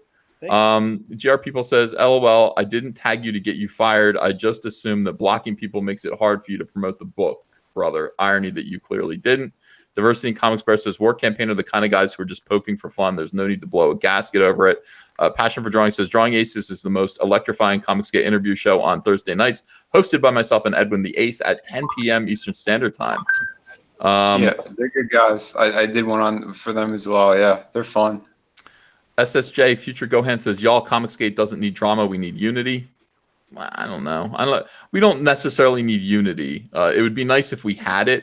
But I mean, people go, ComicSgate's falling apart because ComicSgate is not falling apart. It's just an idea. We're all independent contractors.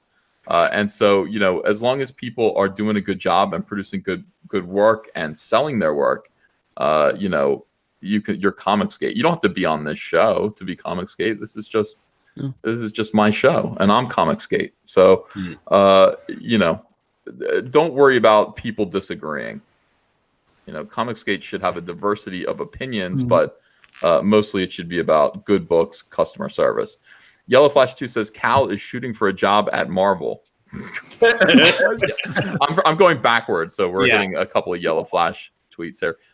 Jack Straw says, I'm spending my refund from Cal on Super Chats for Yellow Flash. That's shameful. Lucas King says, Doug's only problem with ComicSgate is war campaign. Let's see. I think we're done. I think we got them all now. Yeah. Thank you, everyone, for all of these Super Chats. Wow, I had a great night tonight. I raked it in. I appreciate you guys. That's grocery money, I'm sure, for like a month. Lots of pies. Chucky Wookie also said, morning, guys, just in for Flying Fortress. Vinny T's link is not working, and I want that. Vinny T, I put your... Oh, no, there were two. The art book. The art book didn't have the HTTP. Oh, okay. I'll go back and fix that. Vinny T's link. All right, so EVS, can I email you? Not for me. Need some love for Proper Jeremy from the High Council. Yeah, go ahead and email me. Sure. Get Down Demon says, back Trixie, back Shinobi. Nasser is still a douche.